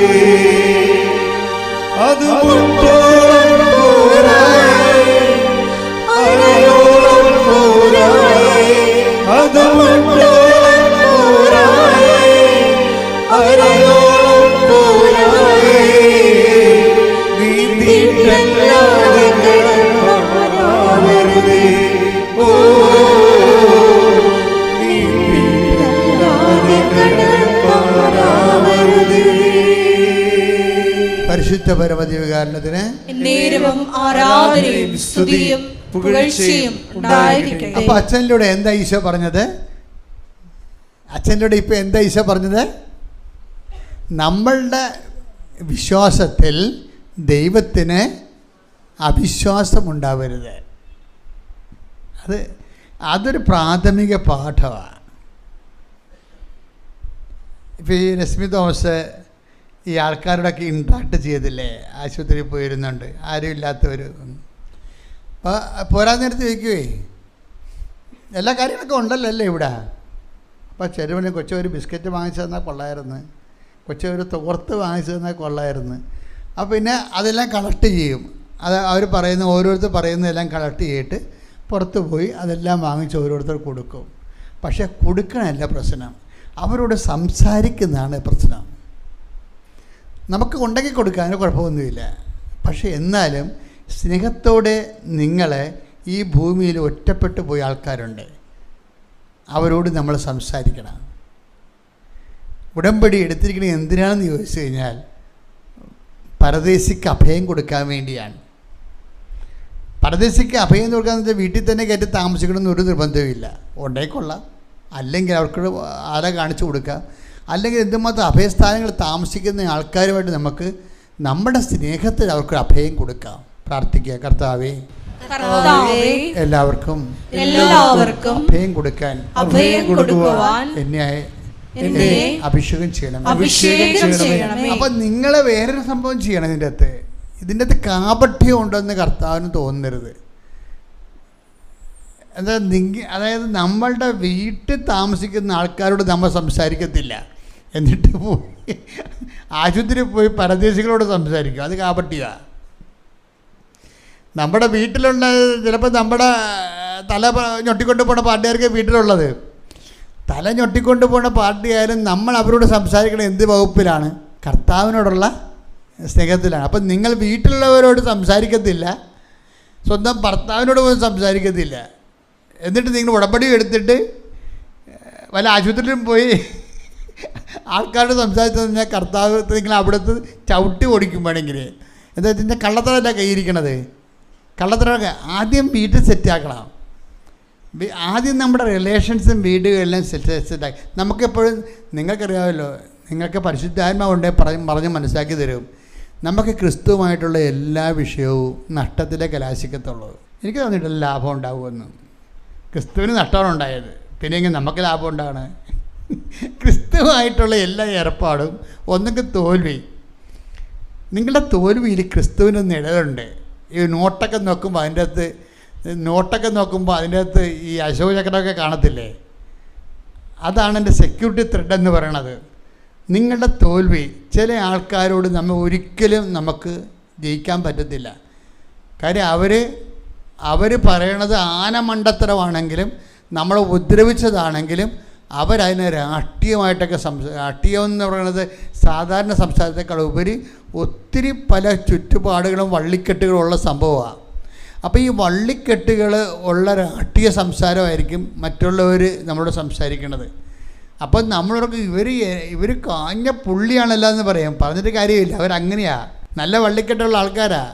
ഒരു സാധനം ഗേറ്റ് തുറന്ന് കിടന്നാൽ പോലും അവർ പുറകിൽ കൂടി വന്നിട്ട് അവർ ചാടി കയറത്തുള്ളതിൻ്റെ അകത്ത്. അവരുടെ സ്വഭാവം അതാണ്. ഇപ്പം അതുകൊണ്ട് തന്നെ ഈ ആൾക്കാരുടെ നന്മയും തിന്മയും നോക്കിയിട്ട് നമുക്ക് ആൾക്കാരുമായിട്ട് ഇൻട്രാക്ട് ചെയ്യാൻ പറ്റും. നമ്മൾ ക്രിസ്തുവിനെ മുൻനിർത്തിയാണ് അവരുമായി ഇൻട്രാക്ട് ചെയ്യുമ്പോൾ നമുക്ക് മനസ്സിലാകും നമ്മൾ ചിലപ്പോൾ അവിടെ തോറ്റു കൊടുക്കേണ്ടി വരും. ക്രിസ്തുവിനെ പ്രതിയുള്ള തോൽവികൾ, ക്രിസ്തുവിനെ പ്രതിയുള്ള പലതരത്തിലുള്ള സാമ്പത്തിക നഷ്ടങ്ങൾ, കുറേ നഷ്ടങ്ങൾ, ഇതെല്ലാമാണ് ഇതിൻ്റെ നമ്മുടെ ആത്മീയ ജീവിതത്തിൻ്റെ സെക്യൂരിറ്റി ത്രെഡെന്ന് പറഞ്ഞത്. നൂലില്ലേ, നോട്ടിൻ്റെ ത്രെഡ് അല്ലേ, ഒരു നൂലെന്ന് പറയും. നമ്മൾ ഈ നോട്ട് നോക്കുമ്പോൾ ഒരു കറുത്ത വര കാണത്തില്ലേ, അത് സെക്യൂരിറ്റി ത്രെഡ്. അതുപോലെ നമ്മളുടെ ജീവിതം ദൈവം നോക്കുമ്പോൾ കർത്താവിന് വേണ്ടി സഹിച്ചതിൻ്റെയും നഷ്ടപ്പെട്ടതിൻ്റെയും തോറ്റു കൊടുത്തതിൻ്റെയും ഒരടയാളം ഇതിൻ്റെ അകത്ത് കാണണം. അതാണ് കർത്താവിൻ്റെ ആളാണ്, ഇത് കള്ളനോട്ടല്ല, കള്ളനാണയമല്ല എന്ന് തോന്നണത്. ദൈവത്തിന് വേണ്ടി സഹിച്ച മുദ്രകൾ, ജലമുദ്രകൾ, വാട്ടർമാർക്ക് ഇതിൻ്റെ അകത്ത് ഉണ്ടാകണം. ഒന്ന് പ്രാർത്ഥിക്കുക. കർത്താവായ ദൈവമേ, പരിശുദ്ധാത്മാ മഹോത്സവത്തിലേക്ക് ഞങ്ങൾ ഒരുങ്ങുമ്പോൾ ഞങ്ങളുടെ ജീവിതം നോക്കി ക്രിസ്തുവിനോട് കൂടെ പിതാവിന്റെ ഇഷ്ടപ്രകാരം തോറ്റുകൊടുത്തതിന്റെയും ചവിട്ടി താത്തപ്പെട്ടതിന്റെയും എളിമപ്പെട്ടതിന്റെയും കർത്താവേ ജലമുദ്രകളെ ഞങ്ങൾക്ക് സ്വത്തവകാശമായി നൽകിയതിനെ ഓർത്ത് നന്ദി പറയുന്ന ശ്രദ്ധിക്കട്ടെ.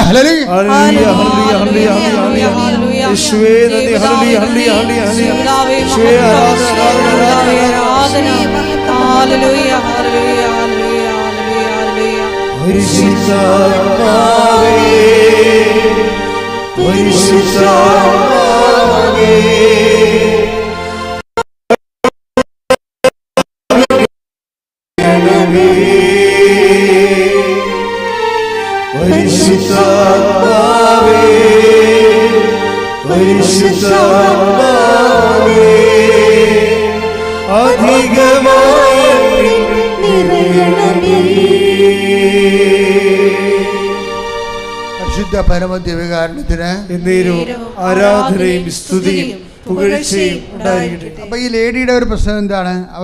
അവർക്ക് ആ ജോലി ചെയ്യാൻ പറ്റണില്ല. അപ്പോൾ ഉടമ്പടി മുടങ്ങിപ്പോണ്. അപ്പോൾ അവർ മാതാവുമായിട്ട് ഒരു ഡിസ്കഷൻ വെച്ചു.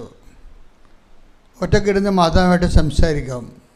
നിങ്ങൾ ഈ ദിവസങ്ങളിൽ ഒത്തിരി പേര് അമ്മയുമായി സംസാരിച്ചതിൻ്റെ സാക്ഷ്യം കേട്ടായിരുന്നു. ആൾക്കാർക്ക് അത് സാധിക്കുന്നതിൽ എനിക്ക് ഭയങ്കര സന്തോഷമുണ്ട്. അമ്മയുമായിട്ട് ഇപ്പം നിങ്ങളോർക്ക് അമ്മ കേൾക്കുന്നില്ലെന്ന്, പക്ഷേ ഫലങ്ങൾ കാണുമ്പോൾ നിങ്ങൾ സംസാരത്തിൻ്റെ റിസൾട്ട് വരുമ്പോൾ നിങ്ങൾക്ക് മനസ്സിലാവും ഞാൻ പറഞ്ഞെല്ലാം അമ്മ കേട്ടെന്ന്. ഭയങ്കര കേൾവിയാണ്. നമ്മൾ സംസാരിക്കാൻ തുടങ്ങിയാൽ അടുത്തിരിക്കും. നമ്മളോട് അപ്പയ്ക്കൂടെ സംസാരിക്കത്തില്ല, പക്ഷേ നമ്മുടെ റിസൾട്ട് നോക്കുമ്പോൾ ഇതെല്ലാം കേട്ടതിൻ്റെയും മറുപടി പറഞ്ഞതിൻ്റെയും അടയാളം കാണും. കൈയടിച്ച് ശ്രദ്ധിക്കട്ടല്ലേ.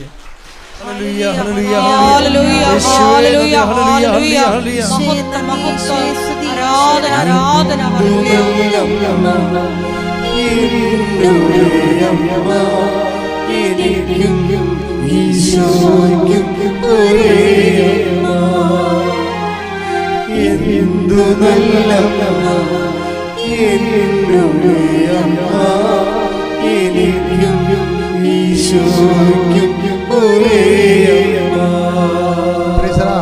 അപ്പോൾ ഇവർ തമ്മിലൊരു ഡിസ്കഷൻ നടത്തി. എന്നിട്ട് രശ്മി തോമസ് അമ്മയോട് പറഞ്ഞു, അമ്മേ ഞാൻ ജോലി രാജിവെക്കുകയാണ്, എനിക്ക് ഉടമ്പടി മതിയെന്ന് പറഞ്ഞു. ഉടമ്പടിയും ജോലിയും കൊണ്ട് പോക്കാൻ പറ്റണില്ല. അപ്പം അതുകൊണ്ട് ഇവരെന്ത് ചെയ്ത് ഉടമ്പടി ജീവിതം, നമ്മളീ പറഞ്ഞ പോലെ ഉടമ്പടി, നിങ്ങൾക്ക് ഉടമ്പടി എന്ന് പറഞ്ഞാൽ രാവിലെ എഴുന്നേറ്റ് പ്രത്യക്ഷ പ്രാർത്ഥന ചെല്ലുക, അല്ലെങ്കിൽ പച്ചത്തിരി കത്തിക്കുക, നീലത്തിരി കത്തിക്കുക, അല്ലെങ്കിൽ ആരെങ്കിലും 2 പത്രം കൊടുക്കുക. അതാണ്. അങ്ങനെ ഇവർക്ക് അങ്ങനെയല്ല. ഇവർക്ക് ഉടമ്പടി ജീവിതമാണ്. അതാണ് വ്യത്യാസം. ജീവിതമായതുകൊണ്ട് എന്ത് ചെയ്യുന്നത് വെച്ച് കഴിഞ്ഞാൽ ഇവർക്ക് അതിൻ്റെ അത് കൺവിൻസ്ഡാണ്. നല്ല ആന്തരിക അഭിഷേകം ഉടമ്പടി ഒരു ജീവിതം പോലെ കിട്ടിയ ആരാ. അതിന് എന്ത് ചെയ്യുന്നത് വെച്ചാൽ ഇവർ ഭർത്താവിനെ കൊണ്ട് ഉടമ്പടി എടുപ്പിച്ചിട്ടുണ്ട്. ആ വീട്ടിൽ 2 മക്കളുണ്ട്. 2 മക്കൾക്കും പ്രൈവറ്റ് ഉടമ്പടിയുണ്ട്. ഒന്ന് ചിന്തിക്കുക, ഒരു വീട്ടിൽ 4 ഉടമ്പടി. ഞാൻ ആദ്യം ഓർത്തതേ ഈ ആൾക്കാർക്ക് പൈസയ്ക്ക് ചിലവല്ലേ, അതുകൊണ്ട് ഒറ്റ ഉടമ്പടി മതിയെന്നാണ്. ഒരു കുടുംബത്തിന് ഒരു ഉടമ്പടി മതിയെന്നാണ് ചിന്തിച്ചത്. ഇപ്പോഴും ഞാൻ അങ്ങനെ തന്നെ ചിന്തിക്കണത്. പക്ഷെ ചില ആൾക്കാർ ഇങ്ങനെയും ചെയ്യുന്നുണ്ട്. അവർക്ക് പൈസ ഉള്ളതുകൊണ്ടാണ് അങ്ങനെ ചെയ്യണത്. പൈസ ഇല്ലാത്തവർ ചെയ്യേണ്ട ഒരു കാര്യമില്ല. പക്ഷേ എന്താ പ്രശ്നം, ഇങ്ങോട്ട് ഉടമ്പടിക്കല്ല പൈസ വേണ്ടത്, നിങ്ങൾ അങ്ങോട്ടും ഇങ്ങോട്ട് വരണ്ടേ. യാത്ര ഒരു ദിവസത്തെ ജോലിയും കളഞ്ഞിട്ട് ഇവിടെ വരണം, തിരിച്ചു പോകണം. ലക്ഷ്മിത്തോസിന് ഉടമ്പെടുക്കാൻ വേണ്ടി കുറേ തടസ്സങ്ങളുണ്ട്. ഇവർ ഒമാനിൽ നിന്ന് നാട്ടിൽ വന്നിട്ട് ഉടമ്പെടുക്കാൻ പറ്റുന്നില്ല. ഒമാനിൽ തന്നെ ഇവരിങ്ങനെ ഈ കുർബാന ഇല്ലാത്ത സമയത്തൊക്കെ അഖണ്ഡജപമാല ചൊല്ലി ദൈവമായിട്ട് ബന്ധമായി കഴിഞ്ഞപ്പോൾ ദൈവം ഇവർക്ക് ഒരു പാട്ട് കൊടുക്കും. ഇവർക്ക് കൃപാസനത്തെക്കുറിച്ചൊന്നും അറിയത്തില്ല. വെറുതെ ആരോ പറഞ്ഞ കേട്ടിട്ട് ഇവർ തന്നെത്താൻ ഉള്ളിലൊരു പാട്ട് വരും ഇവരുടെ ഉള്ളിൽ. എന്താണ്? കൃപാസനത്തിൽ വരണമേ, എന്നെ കൊണ്ടുവരണമേ അമ്മേ എന്നും പറഞ്ഞുകൊണ്ട് സ്വന്തമായിട്ടൊരു പാട്ട് പാടും. കുറച്ച് കഴിഞ്ഞപ്പോൾ അവർക്ക് മനസ്സിലായിട്ട് ഇത് കൃപാസനത്തെക്കുറിച്ചല്ല ഞാൻ പാടിക്കൊണ്ടിരിക്കുന്നത്. അപ്പോഴാണ് അവർക്ക് മനസ്സിലായത് അമ്മ കൃപാസനത്തിലോട്ട് ഇവരെ വിളിക്കുകയാണെന്ന്. ഇവർ കൃപാസനത്തെക്കുറിച്ച് ആരുടെ ഇവരോട് പറഞ്ഞിട്ടില്ല. ഇവരെവിടെയോ ഒരു നോളക്ഷം കിടപ്പുണ്ട്. പക്ഷെ അതിൻ്റെ പേരിൽ ഇവർക്കൊരു പാട്ട് വരികയാണ്. മാതാവ് വിളിക്കുന്ന പാട്ടിലൂടെ ഇവരെ കൃപാസനത്തിലോട്ട് അമ്മ വിളിക്കുകയാണ്. വിളിക്കുമ്പോൾ ഇവർക്ക് ഭയങ്കര പ്രശ്നങ്ങളാണ്. എന്ന് വെച്ച് കഴിഞ്ഞാൽ ഇവർക്ക് കുറേ പ്രോബ്ലംസ് ഉണ്ട്. അതിലൊരു പ്രശ്നം 27 കൊല്ലമായിട്ടുള്ള നടുവേദനയാണ്. നിൽക്കാനും പറ്റില്ല, ഇരിക്കാനും പറ്റില്ല, നടക്കാനും പറ്റാത്ത നടുവേദനയാണ്. അപ്പം അതുകൊണ്ട് പിന്നെ ഉള്ള പ്രശ്നം വെച്ച് കഴിഞ്ഞാൽ ഇവർ ആലപ്പുഴ വന്നിട്ടില്ല. ഉടമ്പടി എന്ന് പറഞ്ഞപ്പോൾ കുറേ പ്രോബ്ലംസാണ് ഇവർക്ക് വരണത്. ആദ്യം ഇവർ ആലപ്പുഴ വന്നിട്ടില്ല. രണ്ടാമത്തെ കേസിൽ ബസ്സിൽ വന്ന് ഛർദ്ദിക്കും. അങ്ങനെ കുറേ നെഗറ്റീവ് കാര്യങ്ങളാണ് വരണത്. ഈ എപ്പോഴും നമ്മൾ ഓർക്കണം, നിങ്ങൾ രക്ഷപ്പെടുമെങ്കിൽ ആദ്യം കുറേ നെഗറ്റീവ് കാര്യങ്ങളായിരിക്കും നിങ്ങൾക്ക് വരണത്. അതിനെ എല്ലാത്തിനെയും നിങ്ങൾ ദൈവസ്നേഹത്തോടെ അതിജീവിക്കണം. വന്നത് വരനോടത്ത് വെച്ച് ദൈവം കണ്ടോളൂ എന്ന് വിചാരിക്കണം. വന്നോടത്ത് വെച്ച് എൻ്റെ നടുവേദന ഉണ്ട് എനിക്ക്, ഞാൻ ആലപ്പുഴ വന്നിട്ടില്ല, പിന്നെ എപ്പോഴും ഈ ഉടമ്പടി എടുത്തു കഴിഞ്ഞാൽ പുതുക്കാൻ പറ്റുമല്ല, പിന്നെ ഇതിനെ ഉടമ്പടി എടുക്കണം. അപ്പോൾ എല്ലാം നെഗറ്റീവാണ് ഇവർക്ക് വരണത്. പക്ഷേ ഇവർ ഒരു ടൈമിൽ എവിടെയോ വെച്ച് നെഗറ്റീവ്സിനെ എല്ലാത്തിനെയും ഇവർ ക്യാൻസലാക്കും. വന്നോടത്ത് വെച്ച് ദൈവം കാണട്ടെന്ന് പറഞ്ഞുകൊണ്ട് ഇവർ വന്ന് ഉടമ്പടി എടുക്കും. ഉടമ്പടി എടുത്തെങ്കിലും ഈ ഒരു പ്രശ്നം വെച്ചാൽ ഉടമ്പടി നമ്മൾ എടുത്താലും അടിമനസ്സിലെ അവിശ്വാസമൊന്നും പറഞ്ഞ് ഇന്നലെ കുർബാനയ്ക്ക് കർത്താവ് എന്നോടൊരു കാര്യം പറഞ്ഞ്, ഈ ഉടമ്പടി എടുത്താലും നമുക്ക് അവിശ്വാസം മാറണമെന്ന് നിർബന്ധമില്ല. അത് നമ്മളെപ്പോലും അറിയത്തില്ല. ഈ പാലിൻ്റെ അകത്ത് നോക്കിക്കഴിഞ്ഞാൽ ഈ 2 ദിവസം 3 ദിവസം ഇരിക്കുന്ന പാലിൻ്റെ അകത്ത് അത് നമുക്കറിയാമല്ലോ, അത് തൈരായെന്ന് നമുക്കറിയാമല്ലോ. 3 ദിവസം ഇരിക്കുമ്പോൾ പാല് തൈരായെന്ന് നമുക്കറിയാമല്ലോ. അപ്പോൾ തൈരാണെങ്കിൽ തീർച്ചയായിട്ടും അതിൻ്റെ അകത്ത് ഫംഗസും പുഴുക്കളും ഉണ്ടാകും, ഉറപ്പല്ലേ? പക്ഷെ നമുക്ക് നോക്കിയാൽ കാണാൻ പറ്റുമോ? അതുപോലെ തൈരിൻ്റെ അകത്ത് പുഴു ഇരിക്കണ പോലെ നോക്കിയാൽ കാണാത്ത വെള്ളപ്പുഴുക്കൾ. നമ്മൾ ഉടമ്പടി എടുത്താൽ അവിശ്വാസത്തിൻ്റെ പുഴുക്കളുണ്ടാവും. നമ്മൾ ഉടമ്പടി എടുത്തു, കഷ്ടപ്പെട്ടു, കുറേ കാശും മുടക്കി, കുറേ പരിപാടിയൊക്കെ പത്താം കൊടുക്കലും കാര്യങ്ങളൊക്കെ ചെയ്താലും ഈ അവിശ്വാസം നമുക്ക് കാണാൻ പറ്റാത്ത രീതിയിൽ നമ്മുടെ അന്തരാത്മാവിൽ അറിയപ്പെടാത്ത അവിശ്വാസം ഉണ്ടാകും. ഇത് കാര്യം ഇവരാണെങ്കിൽ ഒരുമാരപ്പെട്ടൊക്കെ ഇവിടെ കണ്ണി പിടിക്കും. കാര്യം ഇവർ ഉപയോഗിക്കുന്ന മെഷീനറിയൊക്കെ ഇടിപെട്ട മെഷീനറിയാണ്. ഇവിടുന്ന് പോകുമ്പോൾ ഇപ്പം നിങ്ങൾ തന്നെ ഭൂലോക ഉഴപ്പികൾ ഉടമ്പടി എടുത്തിട്ടുണ്ട്. ഭൂലോക അവർ ഇന്ന് വരെ ഇതിൻ്റെ മസ്റ്റാണ്. നിങ്ങൾ ഉടമ്പടി പ്രഖ്യാപനം ചെയ്യുമ്പോൾ അതിനകത്ത് മസ്റ്റാണ് ഈ ആദ്യ ചൊവ്വാഴ്ച ധ്യാനം നിങ്ങളെ എപ്പോഴെങ്കിലും കൂടിയിരിക്കണമെന്ന്, ആ ആഴ്ച തന്നെ കൂടണമെന്നുള്ളത് നിങ്ങൾ ദൈവദൃസന്നിധിയിൽ പറഞ്ഞിരിക്കണ ഇതാണ്. പല ആൾക്കാർക്കും ഉടമ്പടിയിൽ അടയാളം കിട്ടില്ലെന്നൊരു കാര്യമില്ല. അവർ ആദ്യം മുടക്കണത് ആദ്യ ചൊവ്വാഴ്ച ധ്യാനമായിരിക്കും. ആദ്യ ചൊവ്വാഴ്ച ധ്യാനം മുടക്കിപ്പോയാൽ പിന്നെ നിങ്ങൾക്ക് ഉടമ്പടിയിൽ നിന്ന് ഒന്നും പ്രതീക്ഷിക്കേണ്ട കാര്യമില്ല. കാര്യം എന്താണ്? ഈ ഉടമ്പടിയിലൂടെ ഞാൻ എൻ്റെ ജനതകളിലൂടെ വാഗ്ദാന പേടകത്തിൻ്റെ മുകളിൽ നിന്ന് ഞാൻ എൻ്റെ ജനങ്ങളോട് സംസാരിക്കും.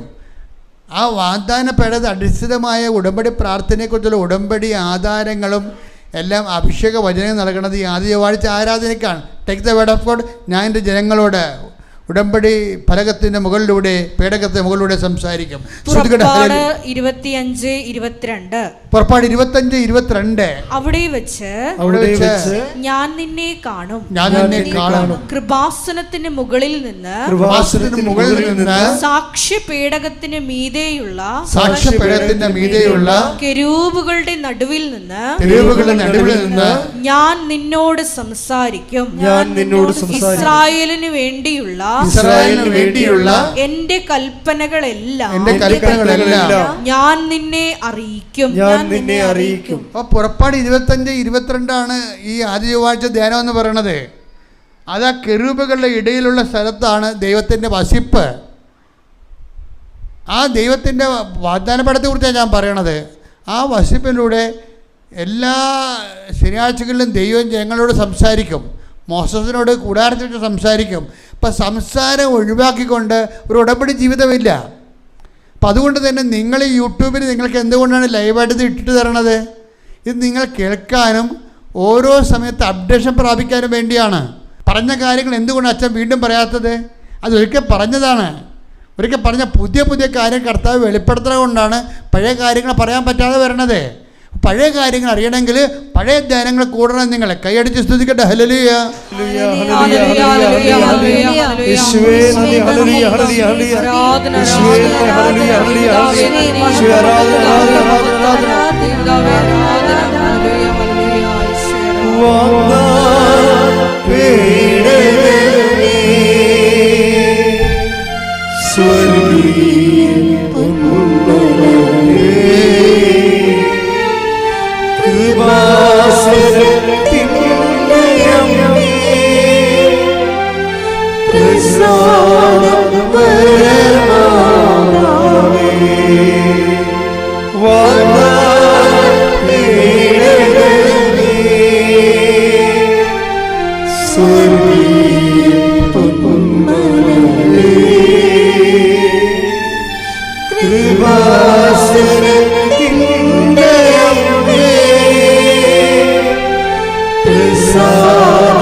പരിശുദ്ധ പരമദിവ്യകാരുണ്യത്തിന്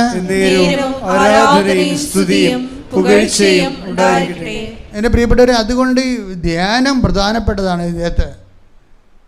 അപ്പം ഇവർ രശ്മി തോമസ് ധ്യാനം കൂടുന്നത് എങ്ങനെയാണെന്നറിയോ? അവർ TV-യിലേക്ക് ഇത് കണക്ട് ചെയ്തതിന് ശേഷം വാതിലെല്ലാം അടച്ചിട്ട് അവർ പറയുന്നത് ഞാൻ പള്ളിയിൽ പോയാൽ എങ്ങനെയാണ് ധ്യാനം കൂടണത്, അതുപോലെ ഒറ്റ സ്ട്രെച്ചിനാണ് ഈ സംഭവം കൂടണത്. ഞാൻ ഈ ആദ്യ ചൊവ്വാഴ്ച ധ്യാനം മുറി അടച്ചിട്ട് TV-യിലോട്ട് കണക്ട് ചെയ്ത് നമ്മൾ തലയിൽ തുണി വിരിച്ച് നമ്മുടെ ശിരസ് നാട വിരിച്ചിട്ടിട്ട് പ്രാർത്ഥനാപൂർവ്വം അവിടെ ഇരിക്കണത്. അവിടെ ഇരുന്നിട്ട് ആ ധ്യാനം, കർത്താവ് എന്താണ് ഈ ഉടമ്പടി ധ്യാനത്തിൽ പറഞ്ഞത്, അങ്ങനെ ശ്രദ്ധയോടെയാണ് അവരെ ചെയ്യണത്. അപ്പോൾ ഇതാണ് വിഷയത്തിൽ ഇവരുടെ ഏറ്റവും വലിയ ഗുണമെന്ന് പറയണത്, ഇവരുടെ വിശ്വാസത്തിൽ ദൈവത്തിന് അവിശ്വാസമില്ല. അതാണ് ഏറ്റവും വലിയ വിജയം എന്ന് പറയണത്. നമ്മുടെ വിശ്വാസത്തിൽ, എന്നാലും ഇവരുടെ വിശ്വാസത്തിൽ ദൈവത്തിന് അവിശ്വാസം ഇല്ലെങ്കിലും 1-2 ബാക്ടീരിയ അവിശ്വാസത്തിൻ്റെത് അവരുടെ ഉള്ളിൽ കിടപ്പുണ്ട്. അതിനെ കർത്താവ് കാണിച്ചു കൊടുക്കും. ഇപ്പം നമ്മുടെ ഒരു വിഷയം എങ്ങനെ അറിയാമോ, ഈ ആഫ്രിക്കൻ പായലെന്നും പറഞ്ഞ സംഭവമില്ലേ അല്ലേ? ഞാൻ ഒരിക്കൽ ആലപ്പുഴ സൈഡിലൂടെ പോയപ്പോൾ അവിടെ ഒരു JCB പോലെ വെള്ളത്തിൽ ഇറക്കി പണി ചെയ്യണ JCB ഉണ്ട്. അതുപോലെ ഒരു സാധനം വെച്ചുകൊണ്ട് ആലപ്പുഴ തോട്ടിലെ പായൽ വാരുകയാണ്. അപ്പോൾ എനിക്ക് ചിരി വന്ന്, കാര്യം ഞാൻ 50 കൊല്ലമായി ആലപ്പുഴ വന്നിട്ട്. ആലപ്പുഴ നമ്മൾ എല്ലാ ആഴ്ചയിലും പോകില്ല. അപ്പോൾ ഈ 50 കൊല്ലമായിട്ട് പായൽ വാറുണ്ട്. ആ സംഘടനയുടെ പേരൊന്നും പറയരുത്, പറഞ്ഞിട്ട് കാര്യമില്ല. ചില സംഘടനകൾ പായൽ വാരാൻ വേണ്ടി മാത്രമുണ്ട് ആലപ്പുഴ. അവരെപ്പോഴും ഈ തോട്ടിലെ പായൽ കൊട്ടേഷൻ എടുക്കും, വാരിക്കൊള്ളാമെന്ന് പറഞ്ഞ്. എന്നിട്ട് ഒരു ആണ്ടി 2 പ്രാവശ്യം വാരും. 2 പ്രാവശ്യം വാരി അതാരും മൈൻഡ് ചെയ്യത്തില്ല. അപ്പോൾ വല്ല മലമ്പാമ്പ വല്ലതും ഉണ്ടെങ്കിൽ അതിനെ പിടിച്ച് അല്ലിക്കൊന്ന് ഈ ഫേസ്ബുക്കിലിടുമ്പോൾ അയ്യോ മലമ്പാമ്പെന്ന് പറഞ്ഞാൽ ആൾക്കെല്ലാം കൂടി കയറി നോക്കി പായൽ വാരിക്കാണ് പരിപാടിയെന്ന്. അപ്പം ഇത് 50 കൊല്ലമായി ഇറങ്ങിയിട്ടേ. ആലപ്പുഴ തോട്ടിൽ ഇപ്പോഴും പായൽ നിറഞ്ഞ് കിടപ്പുണ്ട്. ഈ സാധനം വാരി തീരത്തില്ല. ലോക അവസാനം വരെ ആലപ്പുഴ തോട്ടിൽ പായൽ വാരും, പക്ഷെ തീരത്തില്ല. എന്താ കാര്യം? അതുകൊണ്ട് ജീവിച്ചു പോണ കുറേ ആൾക്കാരുണ്ട്. എന്താ കാര്യം? ഇവർ പായൽ വാരിയിട്ട് ഏതെങ്കിലും മൂലക്ക് ഒരു 5-8-10 പായലിട്ടേക്കും. അധികമൊന്നും ഇടത്തില്ല. ഒരു മറയത്തൊരു 10 പായൽ, അത്രേ ഉള്ളൂ. എല്ലാ ആൾക്കാരും നോക്കും മൊത്തം വാരിയിട്ടിരിക്കുകയാണ്. പക്ഷെ ഒരു മറയത്തെ പാലത്തിൻ്റെ അടിയിൽ ഒരു 10 പായലിട്ടേക്കും, ആരും കാണാതെ. ആ സാധനം അവിടെ കിടന്ന് 6 മാസത്തിൽ വളരുമെന്ന് ഇവർക്കറിയാം. പിന്നെയും വാരേണ്ടി വരും. അത് മുനിസിപ്പാലിറ്റിയിൽ നിന്ന് തന്നെ കാശ് വാങ്ങിക്കുക. അങ്ങനെ ജീവിച്ചു പോകാം. 10 പായൽ. ഈ ജീവിത വിശുദ്ധി എന്ന് പറയണത് ആഫ്രിക്കൻ പായൽ വാരണ പോലെ ഒരു ഏർപ്പാടാണ്. നമ്മൾ എങ്ങനെ കുമ്പസാരിച്ചാലും എങ്ങനെ വിശ്വസിച്ചാലും പ്രാർത്ഥിച്ചാലും അവിശ്വാസത്തിനൊരു 10 പായൽ അവിടെ കിടക്കും. അത് ദൈവത്തോട് തന്നെ പറയണം വെളിപ്പെടുത്തി തരാൻ. അവിശ്വാസത്തിൻ്റെ 10 പായൽ. ഈ സാധനം 6 മാസം കൊണ്ട് വളർന്ന് നമ്മുടെ ജീവിതം മൊത്തം അവിശ്വാസമാക്കിയെടുക്കും. അപ്പോൾ എന്താ വിഷയം എന്ന് പറഞ്ഞത്, ഇവർക്ക് ഞാൻ നേരത്തെ പറഞ്ഞില്ലേ, ഒരു 27 കൊല്ലമായിട്ട് ഇവർക്ക് നടുവേദന ഉണ്ടായിരുന്നു. ഈ നടുവേദന കൊണ്ട് ഇന്നത്തെ ഇവരുടെ വീട് കുറുമ്പ്രാടാണ്, ചങ്ങനാശ്ശേരി. അപ്പോൾ അവരുടെ പള്ളിയിലോട്ട് പോകണമെങ്കിൽ മേലോട്ട് കയറിപ്പോകണം. അപ്പോൾ ഈ നടുവിന് ഇങ്ങനെ പൊട്ടണ പോലെ വേദനയുള്ള ആൾക്കാർക്ക് പള്ളിയിൽ പോകാൻ പറ്റത്തില്ല. എന്നാലും പാവപ്പെട്ടവർ നടുവേ കൈ കൊടുത്തുകൊണ്ട് കർത്താവിൻ്റെ അടുത്ത് കയറിപ്പോകും കുർബാനക്ക്. അപ്പോൾ ഇത് ഉടമ്പടി എടുത്തെങ്കിലും വേദനയ്ക്ക് വലിയ കുറവൊന്നുമില്ല. അപ്പോൾ വേദനയ്ക്കൊന്നും കുറവില്ലാതെ ഇരിക്കുമ്പോൾ ഇവരൊരു ദിവസം കിടപ്പായിപ്പോയി. എന്നാലും ഉടമ്പടിയുടെ കാര്യങ്ങൾ അവർ ഭംഗിയായിട്ട് ചെയ്യുന്നുണ്ട്, പറ്റുന്ന പോലെയൊക്കെ ചെയ്യുന്നുണ്ട്. പക്ഷേ വേദനയ്ക്കൊരു കുറവുമില്ല. അപ്പോൾ വേദനക്കുറവില്ല വന്നപ്പോൾ എന്നാ പറ്റുമെന്ന് വെച്ച് കഴിഞ്ഞാൽ ഇവർ പിന്നെ അവർ വാഷ്റൂമിൽ പോണവരെ ഇഴഞ്ഞാണ് പോണത്, നിരങ്ങി. ആരും ഉണ്ടായില്ലെന്ന് അങ്ങോട്ട് ഇങ്ങോട്ട് നോക്കിയിട്ടാണ് നിരങ്ങി പോവുകയാണ്. എന്തൊരു കഷ്ടം നോക്കി. അപ്പോഴും ഇവർ ഉടമ്പടി തന്നെ ജീവിക്കണമെന്ന് ഓർക്കണം. ഇങ്ങനെ നിരങ്ങി പോകുമ്പോഴും വാഷ്റൂമിലേക്ക് നിരങ്ങി പോകേണ്ടി വരുമ്പോഴും അവർ ഉടമ്പടിയോട് വിശ്വസ്തത കാണിക്കുന്നുണ്ട്. ഉടമ്പടി കുറച്ച് കഴിയുമ്പോൾ ഭർത്താവിനെ വിളിക്കും, എടോ എനിക്ക് തീരെ പയ്യ കേട്ടാ. അപ്പോൾ ഈ നിരങ്ങിയാണല്ലോ വാഷ്റൂമിൽ പോയിട്ട് തിരിച്ചു വന്നിട്ട് ഭർത്താവിനെ വിളിക്കും, എടോ എനിക്ക് തീരെ വയ്യ കേട്ടാ. അപ്പോൾ ഭർത്താവ് പറയും ഇത്തിരി നേരം വെയിറ്റ് ചെയ്യും. അപ്പോൾ എന്നാലും ഞാൻ തിരക്കാണ് ജോലിക്ക്, ഞാൻ എളുപ്പം വരാമെന്ന് പറയും. പക്ഷേ എളുപ്പം വരാമെന്ന് പറഞ്ഞെങ്കിലും പുള്ളിക്കാരൻ തിരക്ക് കഴിഞ്ഞിട്ട് ആ ജോലിയെല്ലാം തീർന്ന് വരുമ്പോൾ രാത്രി 11 മണിയാവും. അപ്പോൾ രാത്രി എന്നാൽ നമുക്ക് പോയേക്കാന്ന് പറയുമ്പോൾ പറയും ഇനിയിപ്പോൾ പോയിട്ട് കാര്യമില്ല, നല്ല ഡോക്ടർമാരും ഉണ്ടാകത്തില്ലെന്ന് പറയും. ഇവർ നേഴ്സാണല്ലോ, ആദ്യത്തിലെ കാര്യം അവർക്കറിയാം. അതുകൊണ്ട് രാത്രി 11 മണി കഴിഞ്ഞാൽ നല്ല ഡോക്ടർമാരും ഉണ്ടാകത്തില്ല. എന്ന് വെച്ച് കഴിഞ്ഞാൽ അവർ ഹൗസ് സർജൻസിലുള്ള ആൾക്കാർ അറ്റൻഡ് ചെയ്യാൻ വേണ്ടി, അത് അറ്റൻഡ് ചെയ്യണതിന് വലിയ അനുഗ്രഹമാണ് കേട്ടോ. അവരെ കുറച്ചാക്കി പറയാനില്ല. ഞാൻ ഒരുത്തൻ എൻ്റെ കൂടെ നിന്നാണ് ഒരുത്തൻ വെള്ളം അടിച്ച് ഉറങ്ങാപ്പന്ത് തിന്ന്. ഞാൻ ശാന്തമ്പാറ ധ്യാനിപ്പിക്കാൻ പോയിരിക്കുകയായിരുന്നു. ശാന്തമ്പാറയെ ധ്യാനിപ്പിക്കാൻ പോയി തിരിച്ചു വന്നപ്പോൾ വണ്ടി ഓടിക്കുന്നതിനെ കാണാനില്ല. മനോജല്ല കേട്ടോ, വേറെ ഒരുത്തരുണ്ടായിരുന്നു. വണ്ടി ഓടിക്കുന്നതിനെ കാണാനില്ല. അപ്പോൾ അവരെ കൊണ്ട് രാത്രി ടോർച്ചും തിരക്കി ഞാൻ എല്ലായിടത്തും നടക്കുകയാണ് എൻ്റെ പേരും വിളിച്ചുകൊണ്ട്. അപ്പോൾ എനിക്കൊരു ഡൗട്ട് ഉണ്ട്. പക്ഷേ എന്നാലും ഇവൻ്റെ വീട്ടിൽ ഞാൻ വേറെ കൈക്കാരനെ വിട്ടിട്ട് ആളെ വിട്ട് വീട്ടിലുണ്ടെന്ന് ചേക്കാൻ വീട്ടിലില്ല. തിരിച്ചപ്പോൾ എൻ്റെ പേടി കൂടി. കാര്യം രാത്രിയായി വരികയാണ്, ഇവരെ കാണാനില്ല. തിരക്കി വന്നപ്പോൾ പാരിഷ് ഹോൾ അടച്ചിട്ടിരിക്കുകയാണ്. പാരിഷ് ഹോളിൻ്റെ ഇടയ്ക്കൊരു വാല് തുറന്നിട്ട് ഞാൻ ടോർച്ചടിച്ച് നോക്കിയപ്പോൾ ഇവൻ കവന്ന് കിടപ്പുണ്ട് അവിടെ. ഞാനുടനെ ചവിട്ടിപ്പൊടിച്ച് അകത്ത് കയറി. ഞാനും വേറെ ഒരു ഫ്രണ്ട് ഉണ്ടായിരുന്നു, വളരെ വിശ്വസ്തനായിട്ടുള്ള. അപ്പോൾ അപകട മേഖലയായ കാരണം ഞാൻ ഒരാളെ കൂടി കൂട്ടിയിട്ട് ചവിട്ടിപ്പൊടി ഞങ്ങൾ അകത്ത് കയറിയപ്പോൾ ഇവൻ കവന്ന് കിടപ്പോൾ എനിക്ക് മനസ്സിലാക്കി നോക്കിയപ്പോൾ ഈ തണ്ണിക്കപ്പന്ത് കഴിച്ച സാധനങ്ങളെല്ലാം അകത്ത് കിടപ്പുണ്ട്, അവിടെ കിടപ്പുണ്ട്. അപ്പോഴത്തേക്കും സംഭവം കഴിച്ചാണ് അവിടെ. ഞാൻ ഉടനെ പോക്കറ്റ് എല്ലാം പരിശോധിച്ചിട്ട് വല്ല ചർമ്മക്കുറിപ്പോ വല്ല ഉണ്ടെന്ന് നോക്കി. അപ്പോൾ കുറിപ്പ് കിട്ടി. അത് ഞാൻ എൻ്റെ കസ്റ്റഡിയിലാക്കി. കാര്യം ഇതിലേ വെച്ചാലും കളി കളിക്കാൻ പോകണം ആൾക്കാർ. അതെനിക്കറിയാം, മനസ്സിലായി. ഇവർ എഴുതി വെച്ച സാധനം എൻ്റെ കയ്യിൽ കിട്ടി. അത് ഞാൻ വായിച്ചു നോക്കി. അല്ലെങ്കിൽ അത് ഞാൻ പ്രതിയാകുമല്ലോ അവസാനം. ഞാനിവിടെ ഇല്ലായിരുന്നു, അത് വേറെ വിഷയം. പക്ഷേ എന്നാലും സംഗതി രൂക്ഷമായ ഒരു അന്തരീക്ഷമാണ്. ഞങ്ങൾ ഇവിടെ മെഡിക്കൽ കോളേജിൽ കൊണ്ടുപോകുന്നു. അപ്പോൾ ഈ അറ്റൻഡർ മാത്രമേ അവിടെ ഉള്ളൂ. അപ്പോൾ ഞാൻ ഡോക്ടറോട് പറഞ്ഞ്, ഡോക്ടറെ ഇതാണ് സംഭവം. അപ്പോൾ ഡോക്ടർ പറഞ്ഞു അഡ്മിറ്റ് ചെയ്യാമെന്ന് പറഞ്ഞ്. അപ്പോൾ അങ്ങനെ ഒരു വലിയ ആൾക്കാരെ വിളിച്ചു കൂട്ടി വലിയൊരു ഓസില്ലേ, നമ്മുടെ പെട്രോൾ പമ്പിൽ അടിക്കണ ഓസില്ലേ, അത്ര ഓസ് കൊണ്ടുവന്ന് എൻ്റെ വായി കുത്തി കയറ്റി. ഒരു ബോധമില്ലല്ല. എന്നിട്ട് മോട്ടർ വെച്ച് അടിച്ചിട്ട് വെള്ളമെല്ലാം കൂടി കയറ്റിയിട്ട് ഇവനെ കിട്ടുകൊണ്ട് അടുപ്പിച്ച് അതിനകത്ത് വയറ്റിലുണ്ടായിരുന്ന മൊത്തം സാധനം പുറത്തെടുത്ത്.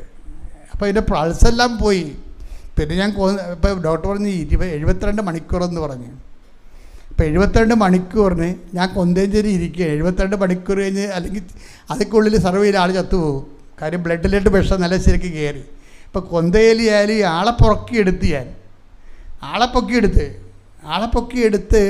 ആളെ വീട്ടിൽ കൊണ്ടുവന്ന്. അപ്പോൾ എന്താ പ്രശ്നം വെച്ച് കഴിഞ്ഞാൽ ഞാൻ തൽക്കാലം അവിടെ നിർത്തുന്നു. പക്ഷേ ഈ ആളെ അന്ന് ജവമാല കയ്യിലുണ്ടായത് കൊണ്ട് മാത്രമാണ് ഈ 72 മണിക്കൂറിൽ പൾസെല്ലാം പോയിരുന്ന ആളാണ്, സീറോ പൾസിൽ പോയ ആളാണ്. ആളെ പൊക്കിയെടുത്ത്. അത് നമ്മുടെ ഈ വിശ്വാസം എന്ന് പറയുന്നതും അതുപോലെ ഇതുപോലെയുള്ള സമയങ്ങളിൽ ആണ് നമ്മുടെ വിശ്വാസം നമ്മളെ വിശ്വാസം അപ്ഗ്രേഡ് ചെയ്യാൻ വേണ്ടിയും പ്രാർത്ഥന പ്രയോഗിക്കാൻ വേണ്ടിയും ദൈവം തരുന്ന സമയമാണ്. അതൊന്നും പതറേണ്ട കാര്യമില്ല. നമ്മൾ ദൈവത്തിൻ്റെ കൂടെ ജീവിക്കുമ്പോൾ ഇങ്ങനെ എല്ലാം ഉൾക്കൊള്ളേണ്ടി വരും. എവരിത്തിങ്. ഒരു കാര്യമില്ല. അവന് സംഭവിച്ചതെന്ന് വെച്ച് കഴിഞ്ഞാൽ അവിടെ ഫുട്ബോൾ കളി അടിയുണ്ടായപ്പോൾ പോലീസുകാരെ വിളിച്ച് അവിടെ ഗ്രൗണ്ടിൽ വന്നപ്പോൾ ഇവൻ ഓടി എൻ്റെ പാരിഷ് ഹോളിൽ വന്നിരുന്ന്. അപ്പോൾ 2 കുഞ്ഞുങ്ങൾ വന്നു വെച്ചാൽ അവനോട് പറഞ്ഞ്, ചേട്ടാ ഈ മാങ്ങ കിടക്കണ്ടല്ലോ, 2 മാങ്ങ എറിഞ്ഞ് തരുവാന്ന് ചോദിച്ചു. അത്രേ ഉള്ള സംഭവം. അവന് മാങ്ങ എറിഞ്ഞപ്പോൾ വീണത് ഉതളങ്ങയാണ്. അത് ഉതളങ്ങയും മാങ്ങയും ഒരുമിച്ച് കിടക്കുകയായിരുന്നു അവിടെ. 2 ഉതളവും മാവും ഓരോ പ്രലോഭനം തന്നെ വഴികളെ. അതായത് ഇതാണ് ജീവിതം എന്ന് പറയണത്. എന്ന് വെച്ച് കഴിഞ്ഞാൽ നമുക്കറിയത്തില്ല. ഇപ്പം നോക്കിയാൽ ഒരു സ്ഥലത്ത് ഉതളവും നിൽക്കണ്, അതിൻ്റെ അരിയിൽ തന്നെ മാവും നിൽക്കണ്. പൂത്തപ്പം മാങ്ങയും ഉതളങ്ങയും 2 ഒരുമിച്ച് വന്ന് മുകളിൽ കിടക്കണ്. പിള്ളേർ ചോദിച്ചത് മാങ്ങ. അത് പിശാചാണ്. ആ കുഞ്ഞുങ്ങൾ നമുക്കറിയത്തില്ല. എന്താ പ്രശ്നം വെച്ച് കഴിഞ്ഞാൽ ഇവന് എറിഞ്ഞ ഉടനെ മാങ്ങ വീണില്ല, ഉതളങ്ങ വീണ്. പിള്ളേരെ പോകുകയും ചെയ്ത് ഉതളങ്ങ ഇവനെടുത്ത് തിന്നുകയും ചെയ്തു. ഇവരെന്തുകൊണ്ട് ഉതളങ്ങ തിന്നെന്ന് ഇന്നും അറിയത്തില്ല. ഇവർ എന്തോ മനപ്രയാസങ്ങൾ ഉണ്ടായിരിക്കുന്ന സമയത്താണ് ഇതുപോലുള്ള സംഭവങ്ങൾ നടക്കുന്നത്. അപ്പോൾ എന്തെങ്കിലും ഒരു അപകടം സംഭവിക്കാൻ നമുക്ക് നല്ല പ്രൊട്ടക്ഷൻ വേണം. നല്ല പ്രൊട്ടക്ഷൻ ഇല്ലെങ്കിൽ ഞാനീ പറഞ്ഞ കഥ ഇത് കഥയല്ലല്ലോ, ഇത് ജീവിതത്തിൽ സംഭവിച്ച കാര്യമല്ലേ ഇത്.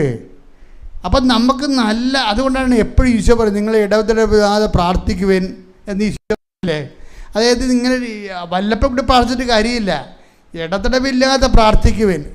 ഉടമ്പടിയിലായിരിക്കുമ്പോൾ ഉണ്ടാകുന്ന ഗുണം അതാണ്. അതായത് ഇടതടവില്ലാതെ പ്രാർത്ഥിക്കുമെന്ന് പറയുമ്പോൾ ഇതുപോലെ നമ്മുടെ കണ്ണിൽ കൊള്ളാനുള്ളതെല്ലാം പിരികത്ത് കൊണ്ടുപോകും. ഈ ലോകത്ത് ഇങ്ങനെയുള്ള എല്ലാവിധ സംവിധാനങ്ങളും ഉണ്ട്. അത് പിശാചാകാം, അല്ലെങ്കിൽ അല്ലാത്ത വിഷയമാകാം. എനിവേ നമ്മൾ പെട്ടുപോകുന്ന സാഹചര്യം എപ്പോഴും ഉണ്ടാകും. അപ്പം അതുകൊണ്ട് അവിടെയെല്ലാം നമ്മൾക്ക് ദൈവം നമ്മളെ സഹായിക്കണമെങ്കിൽ ദൈവവുമായിട്ട് നമ്മൾക്ക് നല്ല നല്ല ബന്ധമുണ്ടാകണം. അപ്പോഴേ ഇപ്പോൾ ഈ വിഷയം ഉണ്ടായപ്പോൾ നമുക്കൊരു ബന്ധം ഉണ്ടായിട്ട് കാര്യമില്ല. വിഷയത്തിന് മുമ്പേ തന്നെ നമുക്ക് ദൈവവുമായിട്ട് ബന്ധമുണ്ടെങ്കിൽ ഒരു വിഷയം ഉണ്ടാകുമ്പോൾ ദൈവം നമ്മളെ സംരക്ഷിക്കാനും പോകാനുമുള്ള വഴികൾ പറഞ്ഞു തരും. ഞാനവിടെ ചെല്ലുമ്പോൾ എൻ്റെ ഇടവകയെ പണ്ടുണ്ടായിരുന്ന എനിക്ക് ചോറ് കൊണ്ടുവന്ന് തരുന്ന വീട്ടിൽ, എനിക്ക് ഇടയ്ക്ക് ഭക്ഷണം കൊണ്ടു തരുന്ന വീട്ടിൽ കുഞ്ഞായിരുന്ന ഒരാളാണ് ഇപ്പോൾ ഡോക്ടറായിട്ട് അവിടെ ഇരുന്നത്. ആ സമയത്ത് ആ സമയത്ത് രാത്രി എനിക്ക് പരിചയമുള്ള ആളെ വെച്ചുകൊണ്ടല്ലേ ഞാൻ പറഞ്ഞ പോലെ എല്ലാ കാര്യങ്ങളും ചെയ്തത്. അത് നമുക്ക് ചെയ്യാൻ പറ്റത്തില്ല, അത് ദൈവത്തിനെ ചെയ്യാൻ പറ്റത്തുള്ളൂ. അതുകൊണ്ട് നമ്മൾ ദൈവവുമായിട്ടൊരു ബന്ധം നമുക്കുണ്ടെങ്കിൽ നമ്മുടെ സാഹചര്യം എത്ര പ്രതികൂലമാണെങ്കിലും നമ്മൾക്ക് വേണ്ടി ദൈവം അത് ക്രമീകരിച്ച് നമുക്ക് അവിടെ നിന്ന് രക്ഷപ്പെടാൻ പറ്റിയ മാർഗം വഴി കാണിച്ചു തരും. കൈയടിച്ച് കർത്താവിനെ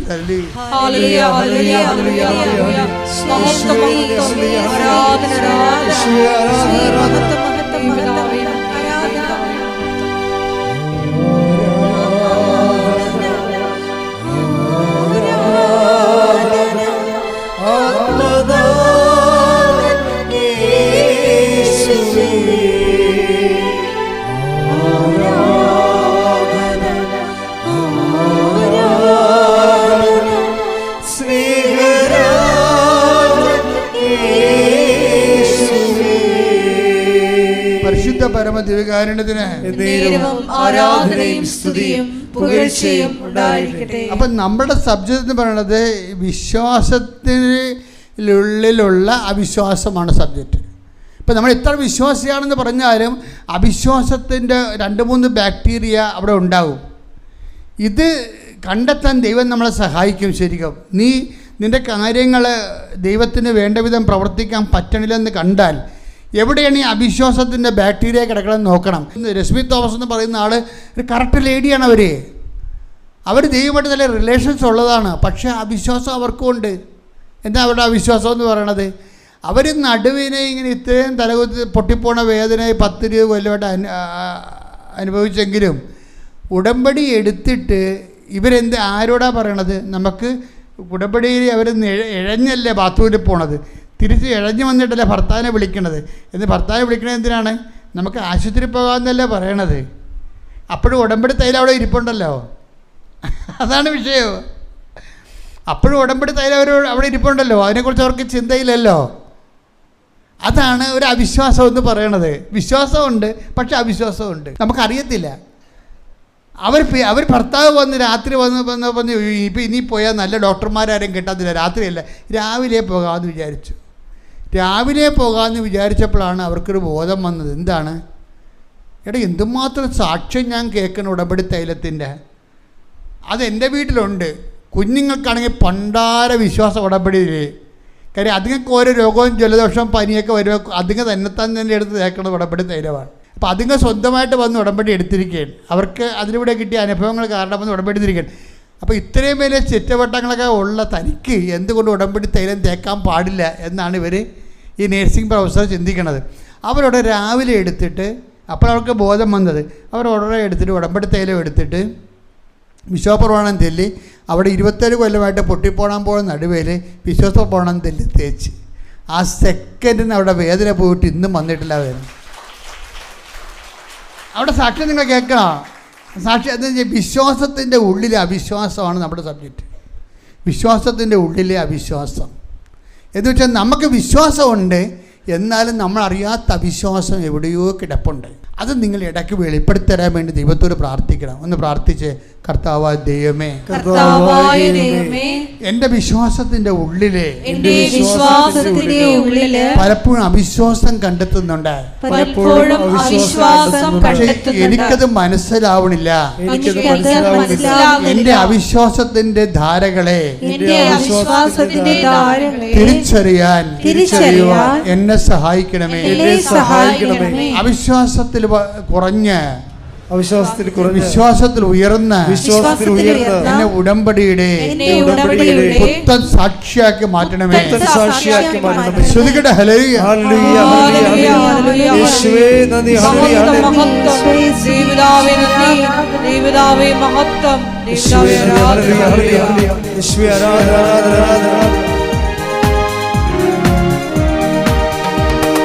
വിശ്വാസത്തിൽ എന്നും മുന്നേറിയ വിശ്വാസത്താൽ എല്ലാം ചെയ്തിടുക. വിശ്വാസത്തിൽ എന്നും മുന്നേറിയ വിശ്വാസത്താൽ എല്ലാം ചെയ്തിടുക. ഒന്നും അസാധ്യമായി എന്റെ മുൻപിൽ ജയം എനിക്കുണ്ട്. ഒന്നും അസാധ്യമായി എന്റെ മുൻപിൽ ജയം എനിക്കുണ്ട്. വിശ്വാസത്തിൽ എന്നും മുന്നേറിയ വിശ്വാസത്താൽ എല്ലാം ചെയ്തിടുക. ഒന്നും അസാധ്യമായി എന്റെ മുൻപിൽ ജയം എനിക്കുണ്ട്. പരിശുദ്ധ പരമദിവ്യകാരുണ്യത്തിന് നേരവും ആരാധനയും സ്തുതിയും പുകഴ്ചയും ഉണ്ടാകട്ടെ. ഇങ്ങനെ അവസാനത്തെ അവിശ്വാസത്തിൻ്റെ രൂപികളെ നമ്മൾ തോൽപ്പിച്ചു കഴിഞ്ഞാൽ പിന്നെ പെട്ടെന്നായിരിക്കും നമ്മുടെ പുരോഗതി എന്ന് പറയണത്. ഇവർ ശരിക്കും പറയാം റിട്ടയർഡ് ഹാൻഡ്സാണ്. ഒമാനിൽ നിന്നുള്ള ജോലിയും കഴിഞ്ഞ് വന്നിരിക്കണവരാണ്. പക്ഷെ സ്വാഭാവികമായിട്ട് അവർ അമ്മയോട് ചോദിച്ചു, അമ്മേ അവർക്ക് ജോലി ഇപ്പോൾ നടുവിൻ്റെ വേദനയൊക്കെ മാറി എല്ലാം ഓക്കെ ആയി. അവർ ചോദിച്ചത് എനിക്ക് അടുത്തൊരു ജോലി വേണമെന്ന് പറഞ്ഞു. അടുത്തൊരു ജോലി. നമ്മൾ ദൈവത്തിന് നമ്മളെ വിശ്വസിക്കാൻ കഴിഞ്ഞാൽ പിന്നെ നമ്മൾക്ക് ചോദിക്കണത് എല്ലാം ദൈവം തരും. കാര്യം അത് നിങ്ങൾ എന്നിലും ഞാൻ നിങ്ങളിലും വസിക്കൂ. അപ്പോൾ നിങ്ങൾക്ക് ഇഷ്ടമുള്ളത് ചോദിക്കുക. എടുത്ത ആ വചനം എടുത്ത 15:7 ശ്രദ്ധിക്കട്ടെ. ഹല്ലേലൂയ. യോഹന്നാൻ 15:7 നിങ്ങൾ എന്നിൽ വസിക്കുകയും പറഞ്ഞേ, നിങ്ങൾ എന്നിൽ വസിക്കുകയും എന്റെ വാക്കുകൾ നിങ്ങളിൽ നിലനിൽക്കുകയും ചെയ്യുന്നെങ്കിൽ ഇഷ്ടമുള്ളത് ചോദിച്ചു കൊള്ളുക നിങ്ങൾക്ക് ലഭിക്കും. അപ്പോൾ ഇവർ ഇഷ്ടമുള്ള ചോദിച്ചു കൊള്ളാനല്ലേ മേശ, അത് വാഗ്ദാനമാണേത്. ഇവരുടെ അവിശ്വാസത്തിൻ്റെ അവസാനത്തെ ബാക്ടീരിയയും കഴിഞ്ഞ് പോയപ്പോൾ ഇവർ ഓക്കെ ആയി. പിന്നെ എന്താ ഇവർ ചോദിക്കണത്? ഇവർ 10 ഏറ്റവും അടുത്ത ഒരു സ്ഥലത്ത് ഇവർക്ക് ജോലി വേണം. അത് ചോദിച്ച് 2 ദിവസത്തിനുള്ളിൽ തന്നെ അവർ ഇങ്ങോട്ട് വിളിച്ച് ഒരു CV കൊടുക്കാൻ ഇങ്ങോട്ട് വിളിച്ച് അവർ അപ്പോയിൻ്റ് ആയി. പെട്ടെന്ന് ആ സംഭവം. പിന്നെ അവർ പറഞ്ഞത് എൻ്റെ വീട് പഴയതാണ്, എൻ്റെ വീട് പുതുക്കി തന്നെ. ആ പുതിയ വീടായി. അതെല്ലാം 6 മാസത്തിനുള്ളിൽ സംഭവിക്കുകയാണ്. പിന്നെ അവർ പറഞ്ഞതിൻ്റെ കാര്യം, ഞാൻ 25 കൊല്ലമായിട്ട് വണ്ടി ഓടിച്ച്, പണ്ട് 25 കൊല്ലം മുമ്പ് ലൈസൻസ് എടുത്തതാണ്. പക്ഷേ എനിക്ക് വണ്ടി ഓടിക്കാൻ ഭയമാണ്. ലൈസൻസ് ഉണ്ട്, പക്ഷേ ഇപ്പോൾ അത് ക്യാൻസലായി പോയി കാണും. പക്ഷേ ലൈസൻസേ ഉള്ളു, വണ്ടി ഓടിക്കാൻ ഭയമാണ്. ഇപ്പോൾ അമ്മയോട് പറഞ്ഞ, അമ്മ എനിക്ക് എപ്പോഴും ഇങ്ങനെ എൻ്റെ ഭർത്താവാണ് കൊണ്ടുപോയി ഹോസ്പിറ്റലിലാക്കണത്, ജോലിക്ക് കൊണ്ടുപോകണത്, പിന്നെയും കൊണ്ടുവരികയാണ്. അപ്പോൾ അദ്ദേഹത്തിൻ്റെ സമയവും എൻ്റെ സമയം തോന്നും ഒക്കണില്ല. അതുകൊണ്ട് എനിക്ക് സ്വന്തമായിട്ട് വണ്ടി ഓടിക്കണമെന്ന് പറഞ്ഞു.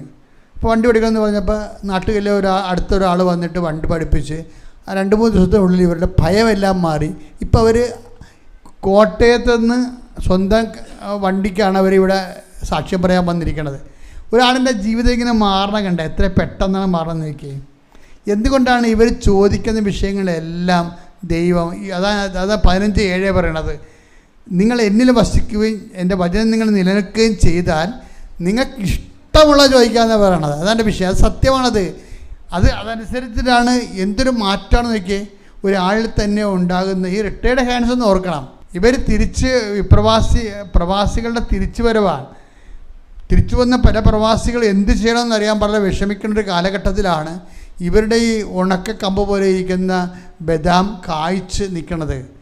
നമ്മുടെ ഉടമ്പടി പച്ചത്തിരി കത്തിക്കുമ്പോൾ നമ്മൾ ഓർക്കണം, ഒത്തിരി മനുഷ്യരുടെ കരിഞ്ഞ പ്രതീക്ഷകൾ പച്ച പിടിച്ച് ബദാം കായ്ച്ച് നിൽക്കുമെന്നാണ് ഉടമ്പടി ആദ്യം തന്നപ്പോൾ പറഞ്ഞതിൻ്റെ പേരിലാണ് ഈ പച്ചത്തിരി നിങ്ങൾ കത്തിക്കുന്നത്. സന്ധ്യക്ക് പ്രാർത്ഥിക്കുക, കർത്താവ് ദൈവമേ, ഇത് കേൾക്കുന്ന എല്ലാവരുടെയും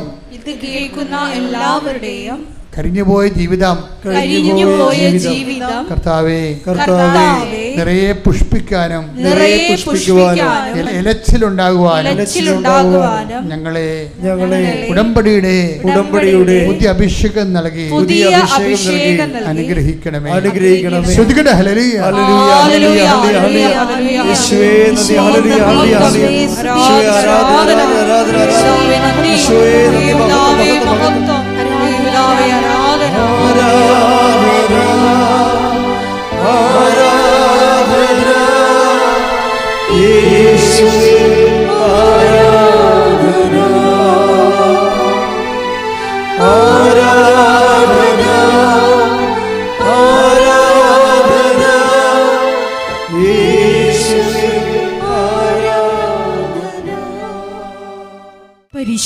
പരമാ ദിവ്യ കാരുണ്യത്തിന് നേരവും ആരാധനയും സ്തുതിയും പുകഴ്ചയും ഉണ്ടായിരിക്കട്ടെ. പരിശുദ്ധ പരമാ ദിവ്യ കാരുണ്യത്തിന് നേരവും ആരാധനയും സ്തുതിയും പുകഴ്ചയും ഉണ്ടായിരിക്കട്ടെ. പരിശുദ്ധ പരമാ ദിവ്യ കാരുണ്യത്തിന് നേരവും ആരാധനയും സ്തുതിയും പുകഴ്ചയും ഉണ്ടായിരിക്കട്ടെ. നമുക്കെല്ലാവർക്കും കൃപാസനം പ്രത്യക്ഷീകരണ മധ്യസ്ഥ പ്രാർത്ഥന ഏറ്റുചൊല്ലി പ്രാർത്ഥിക്കാം.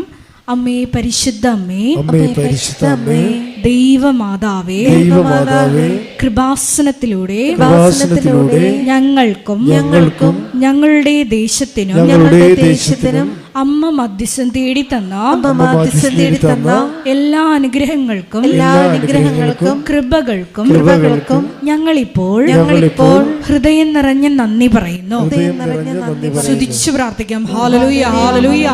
നാളിതുവരെ ഞങ്ങൾക്ക് ലഭിച്ച എല്ലാ കൃപകൾക്കും അനുഗ്രഹങ്ങൾക്കും നന്ദി പറയുന്നു. Hallelujah, hallelujah.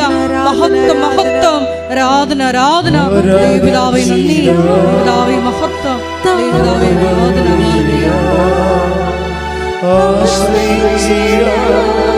ദിവ്യകാരുണ്യത്തെ ആരാധിച്ചിടാം,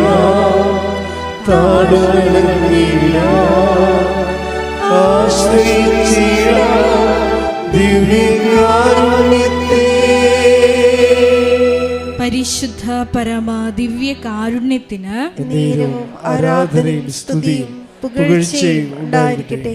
പരിശുദ്ധ പരമാ ദിവ്യ കാരുണ്യത്തിന് നേരവും ആരാധനയും സ്തുതിയും പുകഴ്ചയും ഉണ്ടായിരിക്കട്ടെ. പരിശുദ്ധ പരമാ ദിവ്യ കാരുണ്യത്തിന് നേരവും ആരാധനയും സ്തുതിയും പുകഴ്ചയും ഉണ്ടായിരിക്കട്ടെ. അമ്മേ പരിശുദ്ധ അമ്മേ, അമ്മേ പരിശുദ്ധ അമ്മേ, ദൈവമാതാവേ, ദൈവമാതാവേ, 2004 ഡിസംബർ 7-ാം തീയതി ഉച്ചകഴിഞ്ഞ് 2:30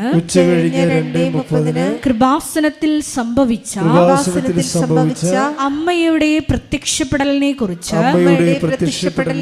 തിരുസഭയ്ക്ക് സമർപ്പിച്ചിരിക്കുന്ന പഠനരേഖകളുടെ മേൽ വസ്തുനിഷ്ഠവും ദൈവശാസ്ത്ര വിധി പ്രകാരമുള്ളതുമായ അന്വേഷണ പഠനങ്ങൾ നടത്തി ആ പ്രത്യക്ഷപ്പെടലിലൂടെ പ്രകടമായ ദൈവമാതാവിന്റെ പ്രത്യേക കരുതലും സംരക്ഷണവും വെളിപ്പെടുത്തുന്ന പീഡിതരുടെ ആശ്വാസവും പ്രവാചകന്മാരുടെ രാജ്ഞിയും വാഗ്ദാനത്തിന്റെ പേടകവും പ്രപഞ്ച പ്രകൃതിയുടെ മാതാവുമായ പരിശുദ്ധ അമ്മയുടെ ഭക്തി തിരുസഭയിൽ കൂടുതൽ പ്രചരിച്ച്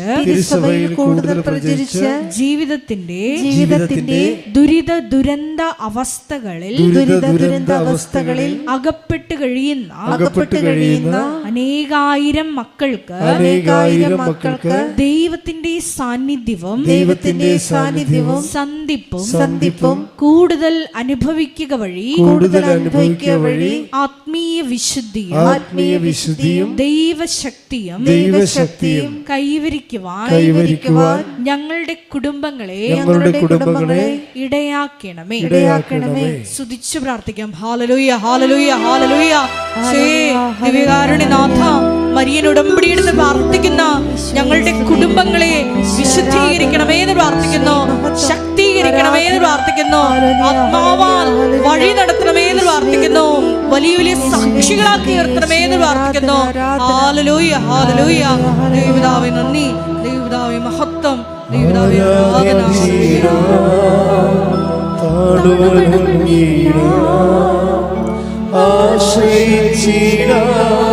ദിവ്യകാരുണ്യത്തെ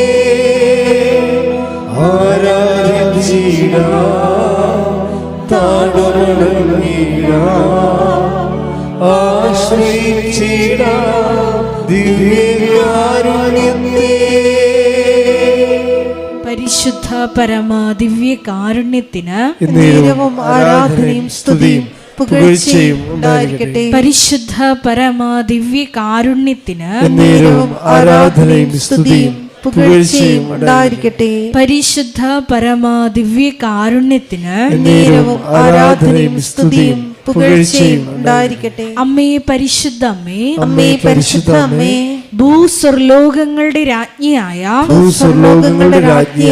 അങ്ങേയ്ക്ക് ഭൗമ സംരക്ഷണത്തിനായി പ്രപഞ്ച പ്രകൃതിയെ തന്നെ തിരുസഭ പ്രതിഷ്ഠിക്കുവാൻ ഈ പ്രത്യക്ഷീകരണം വഴി ഇടയാക്കണമേ.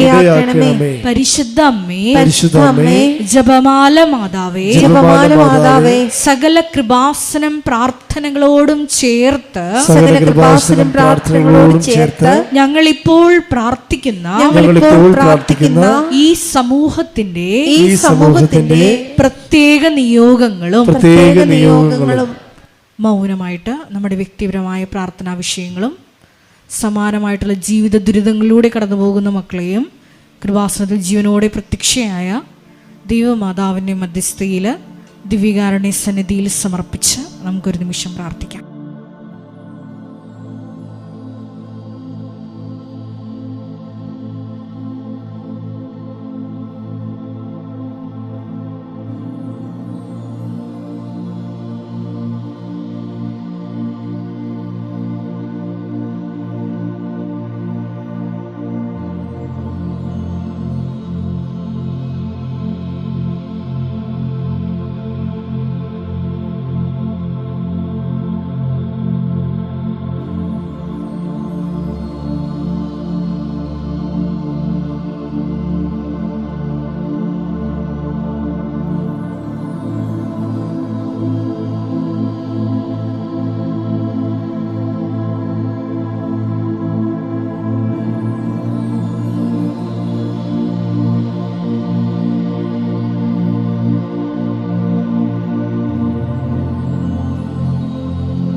അമ്മയുടെ പ്രത്യക്ഷീകരണത്തിന്റെ ഈ അനുഗ്രഹവേളയിൽ ഞങ്ങൾക്ക് സാധിച്ചു തരുവാൻ കനിയണമേ.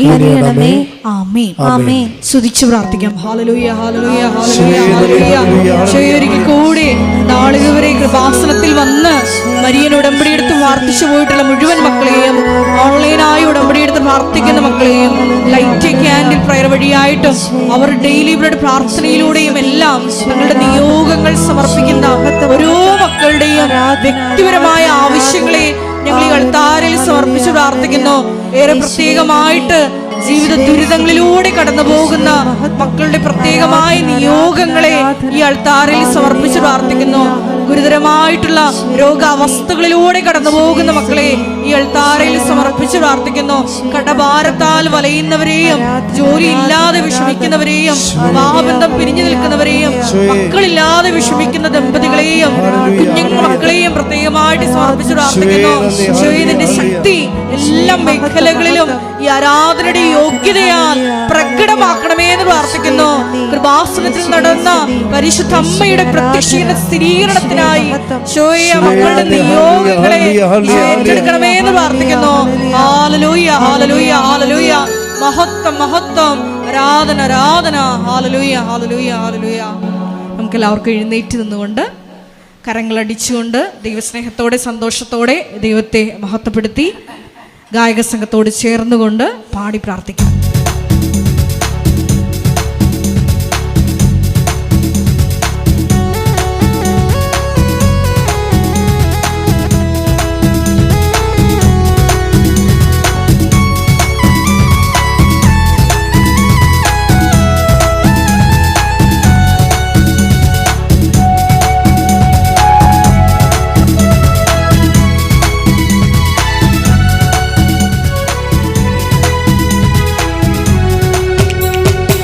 ഇത്രത്തോളം ജയം തന്ന ദൈവത്തിനു സ്തോത്രം, ഇതുവരെ അരുതി രക്ഷകനു സ്തോത്രം.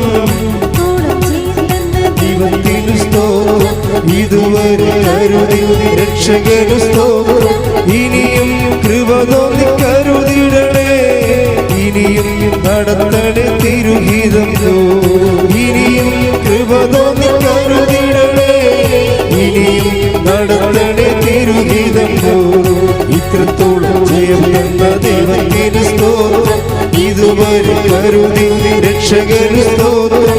ഇനിയും കൃപ തോന്നി കരുതിടണേ, ഇനിയും നടത്തണേ തിരുഹിതം. ഇനിയും കൃപ തോന്നി കരുതിടണേ, ഇനിയും നടത്തണേ തിരുഹിതം. സ്തുതിച്ച് പ്രാർത്ഥിക്കാം. ഹല്ലേലൂയ ഹല്ലേലൂയ ഹല്ലേലൂയ ഹല്ലേലൂയ ഹല്ലേലൂയ യേശുവേ ആരാധന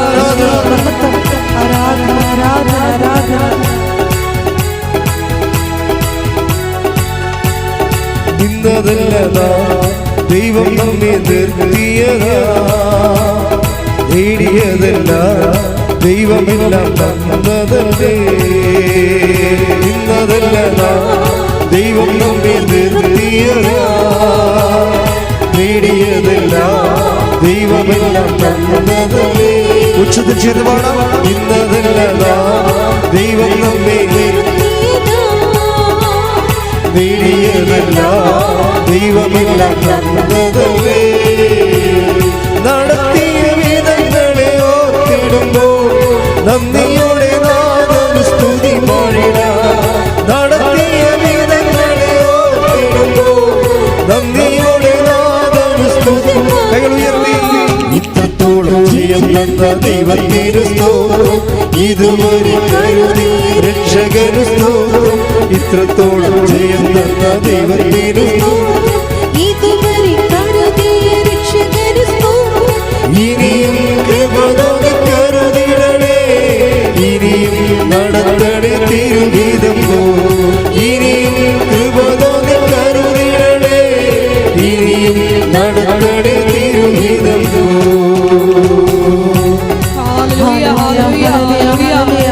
കൃപാസനത്തിന്റെ എല്ലാ നിർമ്മാണ പ്രവർത്തനങ്ങളെയും പ്രത്യേകമായിട്ട് സമർപ്പിച്ചു പ്രാർത്ഥിക്കുന്നു. സമയബന്ധിതമായി എല്ലാം പൂർത്തീകരിക്കുവാനുള്ള വലിയ കൃപയ്ക്ക് വേണ്ടി പ്രാർത്ഥിക്കുന്നു. കൃപാസനത്തിന്റെ സാമൂഹിക, സാംസ്കാരിക, ആത്മീയ പ്രത്യേകമായിട്ട് സമർപ്പിച്ചു പ്രാർത്ഥിക്കുന്നു. എല്ലാ മേഖലകളിലും പരിശുദ്ധ അമ്മയുടെ ഇടപെടൽ ഉണ്ടാകുവാനുള്ള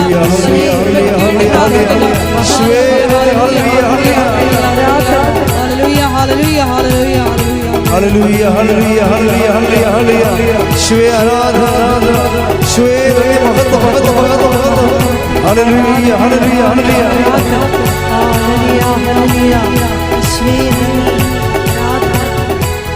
വിശുദ്ധ പരമദിവ്യകാരുണ്യത്തിന് ആരാധനയും സ്തുതിയും പുകഴ്ചയും ഉണ്ടായിരിക്കട്ടെ. എൻ്റെ പ്രിയപ്പെട്ടവരെ, കൃപാസനത്തിലെ പ്രാർത്ഥനയിൽ ഒരു പ്രാർത്ഥനയാണ് ശരീരവേദനയുള്ള സ്ഥലത്ത് കൈകൾ വെച്ച് പ്രാർത്ഥിക്കുന്നത്. അനേകം ആൾക്കാർ അതിൻ്റെ പേരിൽ സാക്ഷ്യം പറഞ്ഞിട്ടുണ്ട്. ഇപ്പോൾ ഈ എസ്മി തോമസിൻ്റെ ഒരു സാക്ഷ്യമുണ്ട്.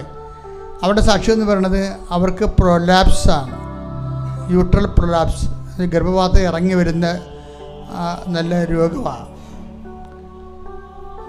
അപ്പോഴിവർ ഈ ടി വി കണ്ടുകൊണ്ടിരിക്കുകയാണ്, ധ്യാനത്തിൻ്റെ ലൈവ് കണ്ടുകൊണ്ടിരിക്കുകയാണ്.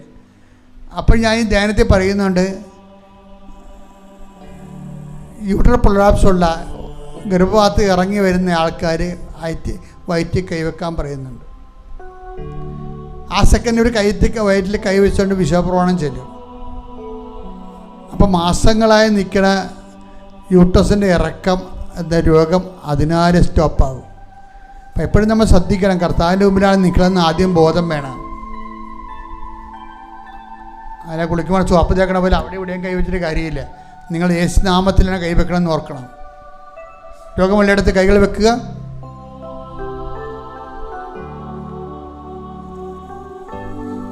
അച്ഛൻ പ്രാർത്ഥിക്കുന്നതനുസരിച്ച് കൈകൾ, പല സ്ഥലത്ത് രോഗങ്ങളുണ്ടെങ്കിൽ നിങ്ങൾക്ക് മാറ്റി മാറ്റി വെക്കാം. പക്ഷേ വിശ്വാസപ്രമാണം ചൊല്ലിക്കൊണ്ടേയിരിക്കണം. വിശ്വാസപ്രമാണം അറിയാത്തവർ യേശുവെ സ്തോത്രം, യേശുവെ നന്ദി എന്ന് പ്രാർത്ഥിച്ചുകൊണ്ടിരിക്കണം. ശ്രുതിക്കട്ടെ ഹല്ലേലൂയ ഹല്ലേലൂയ ഹല്ലേലൂയ ഹല്ലേലൂയ ഹല്ലേലൂയ. കർത്താവേ, നിന്റെ ഉന്നതമായ നാമത്തിന് സ്തോത്രം ചെയ്യുന്നു. കർത്താവേ, നിന്റെ വിശുദ്ധ പൗരോഹിത്യത്തെ മഹത്വപ്പെടുത്തണമേ. കർത്താവേ, സഭയിലുള്ള സാന്നിധ്യം പ്രകടമാക്കണമേ. 40 വർഷം ഞാൻ അർപ്പിച്ച കൃപാനയുടെ യോഗ്യതയാൽ കൃപാസന അൾത്താറെ ജീവനോടെ പ്രത്യക്ഷപ്പെട്ട പരിശുദ്ധ അമ്മയുടെ മാധ്യസ്ഥത്താൽ ഉദരവേദന അനുഭവിക്കുന്നവരുടെ ഉദരങ്ങളെ കർത്താവേ, നിന്റെ ആണിപ്പെടുത്താറുന്ന വലതുകരം സ്പർശിക്കണമെന്ന് പ്രാർത്ഥിക്കുന്ന ശ്വാസകോശ രോഗികൾ, നിങ്ങൾക്ക് രോഗങ്ങളില്ലെങ്കിൽ നിങ്ങളുടെ മക്കൾക്കാണ് രോഗങ്ങളുണ്ടെങ്കിൽ, നിങ്ങളുടെ വീട്ടിലാണ് രോഗങ്ങളുണ്ടെങ്കിൽ, ആ വീട്ടിലുള്ള രോഗം എവിടെയാണ് ഉള്ളത് അവിടെ വയറിൽ കൈവച്ചുകൊണ്ട് നിങ്ങൾക്ക് പ്രാർത്ഥിക്കാവുന്നതാണ്. കർത്താവ് നിങ്ങളെ സ്പർശിക്കുകയും സുഖപ്പെടുത്തുകയും ചെയ്യുന്ന സമയമാണ്. കർത്താവേ, ശിരസിൻ്റെ വേദനയുള്ളവരെ, ക്യാൻസർ രോഗികളെ സംബന്ധിച്ച് പ്രാർത്ഥിക്കുന്നു. ശരീരത്തിൻ്റെ വിവിധ ഭാഗങ്ങളിൽ ക്യാൻസർ ഉള്ളവരുണ്ട്. കർത്താവേ, നിന്റെ തിരുമുറിവാർന്ന വലതുകരം അണിപ്രധാന അത്ഭുത കരുത്താൽ ക്യാൻസർ രോഗങ്ങളെ യേശു ക്രിസ്തുവിന്റെ നാമത്തിൽ വിട്ടുമാറിന് കൽപ്പിക്കുന്നു. ശ്രദ്ധിക്കട്ടെ.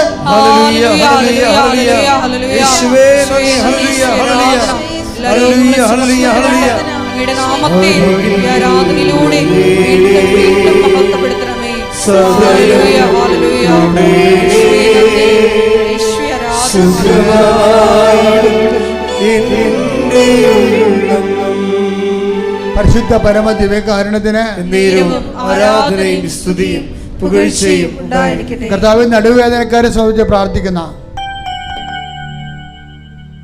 കർത്താവ് വാദരോഗികളെ സംബന്ധിച്ച് പ്രാർത്ഥിക്കുന്നു.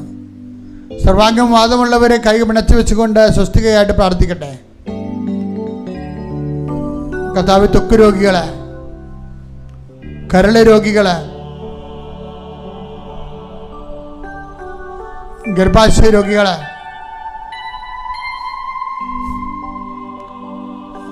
ടോൺസിലിന്റെ അസുഖങ്ങളുള്ളവരെ, തൈറോയ്ഡ് രോഗികളെ, കഴുത്തിന് അസുഖമുള്ളവരെ, കർത്താവിൻ്റെ തിരുനിർമ്മാണം വലതുകരം അണിപ്പെടുന്ന അത്ഭുതകരം അടിപ്പിണർ പോലെ വൈദാക്കാമ ദൈവികമായ ശക്തിയാൽ മാർഗരോഗങ്ങൾ തീരാവേദികൾ യേശുക്രിസ്തു നാമത്തെ മാറിപ്പോകട്ടെന്ന് കൽപ്പിക്കുന്ന ശ്രുതികട ഹല്ലേലൂയ ഹല്ലേലൂയ ഹല്ലേലൂയ ഹല്ലേലൂയ ഹല്ലേലൂയ ഹല്ലേലൂയ ആരാധന ആരാധന ദൈവപിതാവേ മഹത്വം ദൈവപിതാവേ ആരാധന ഹല്ലേലൂയ സദയം തുണേ സുഖമായി മക്കളെ മുട്ട നിൽക്കുക. ശിരസിൽ കൈവച്ച് പ്രാർത്ഥിക്കേണ്ടതാണ്. സ്വന്തമായിട്ട് ശിരസിൽ കൈവെക്കണം. കർത്താവ് നിങ്ങളുടെ അനുഗ്രഹിക്കേണ്ട സമയമാണ്. റിസൾട്ട് പ്രതീക്ഷിക്കുന്നവർക്ക് വേണ്ടി പ്രാർത്ഥിക്കാൻ പോവുകയാണ്. പരീക്ഷ PSC പരീക്ഷ എഴുതിയിട്ടുണ്ട്, B2 എക്സാം എഴുതിയിട്ടുണ്ട്, മറ്റ് പലതരത്തിലുള്ള VFSന് പറ്റുന്ന എല്ലാ പരീക്ഷകളും എഴുതിയിട്ടുള്ളവരുണ്ട്. വിദേശ രാജ്യങ്ങൾക്ക് പോകാൻ വേണ്ടിയുള്ള പരീക്ഷകൾ എഴുതിയിട്ടുള്ളവർ, ഉപരി വിദ്യാഭ്യാസത്തിന് വേണ്ടിയുള്ള പരീക്ഷ എഴുതിയിട്ടുള്ളവർ, അതിനുവേണ്ടി പരിശ്രമിക്കുന്നവർ, ഭവനരഹിതര്, വഴിയില്ലാത്തവർ,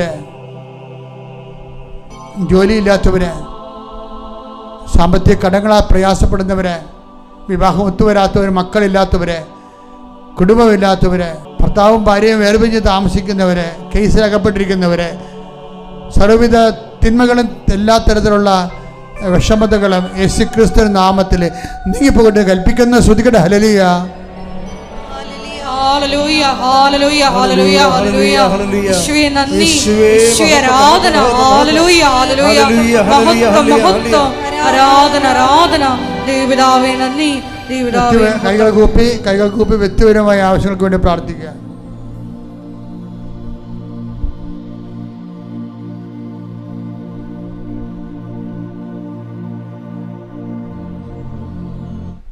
സമാപന ആശീർവാദം.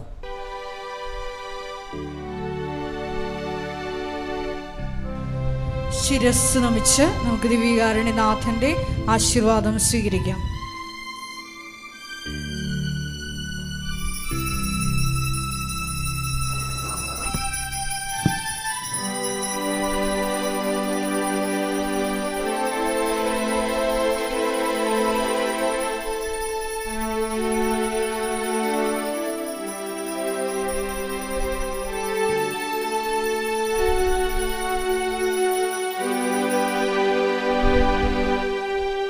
പരിശുദ്ധ പരമ ദിവ്യകാരുണ്യമേ ഇന്നും എന്നും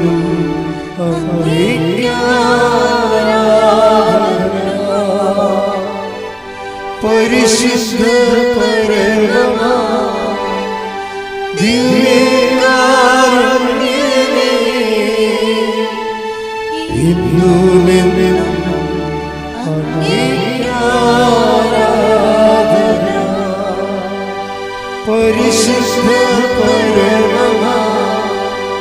ദിവ്യകാരുണ്യമേ, എന്നുമെന്നും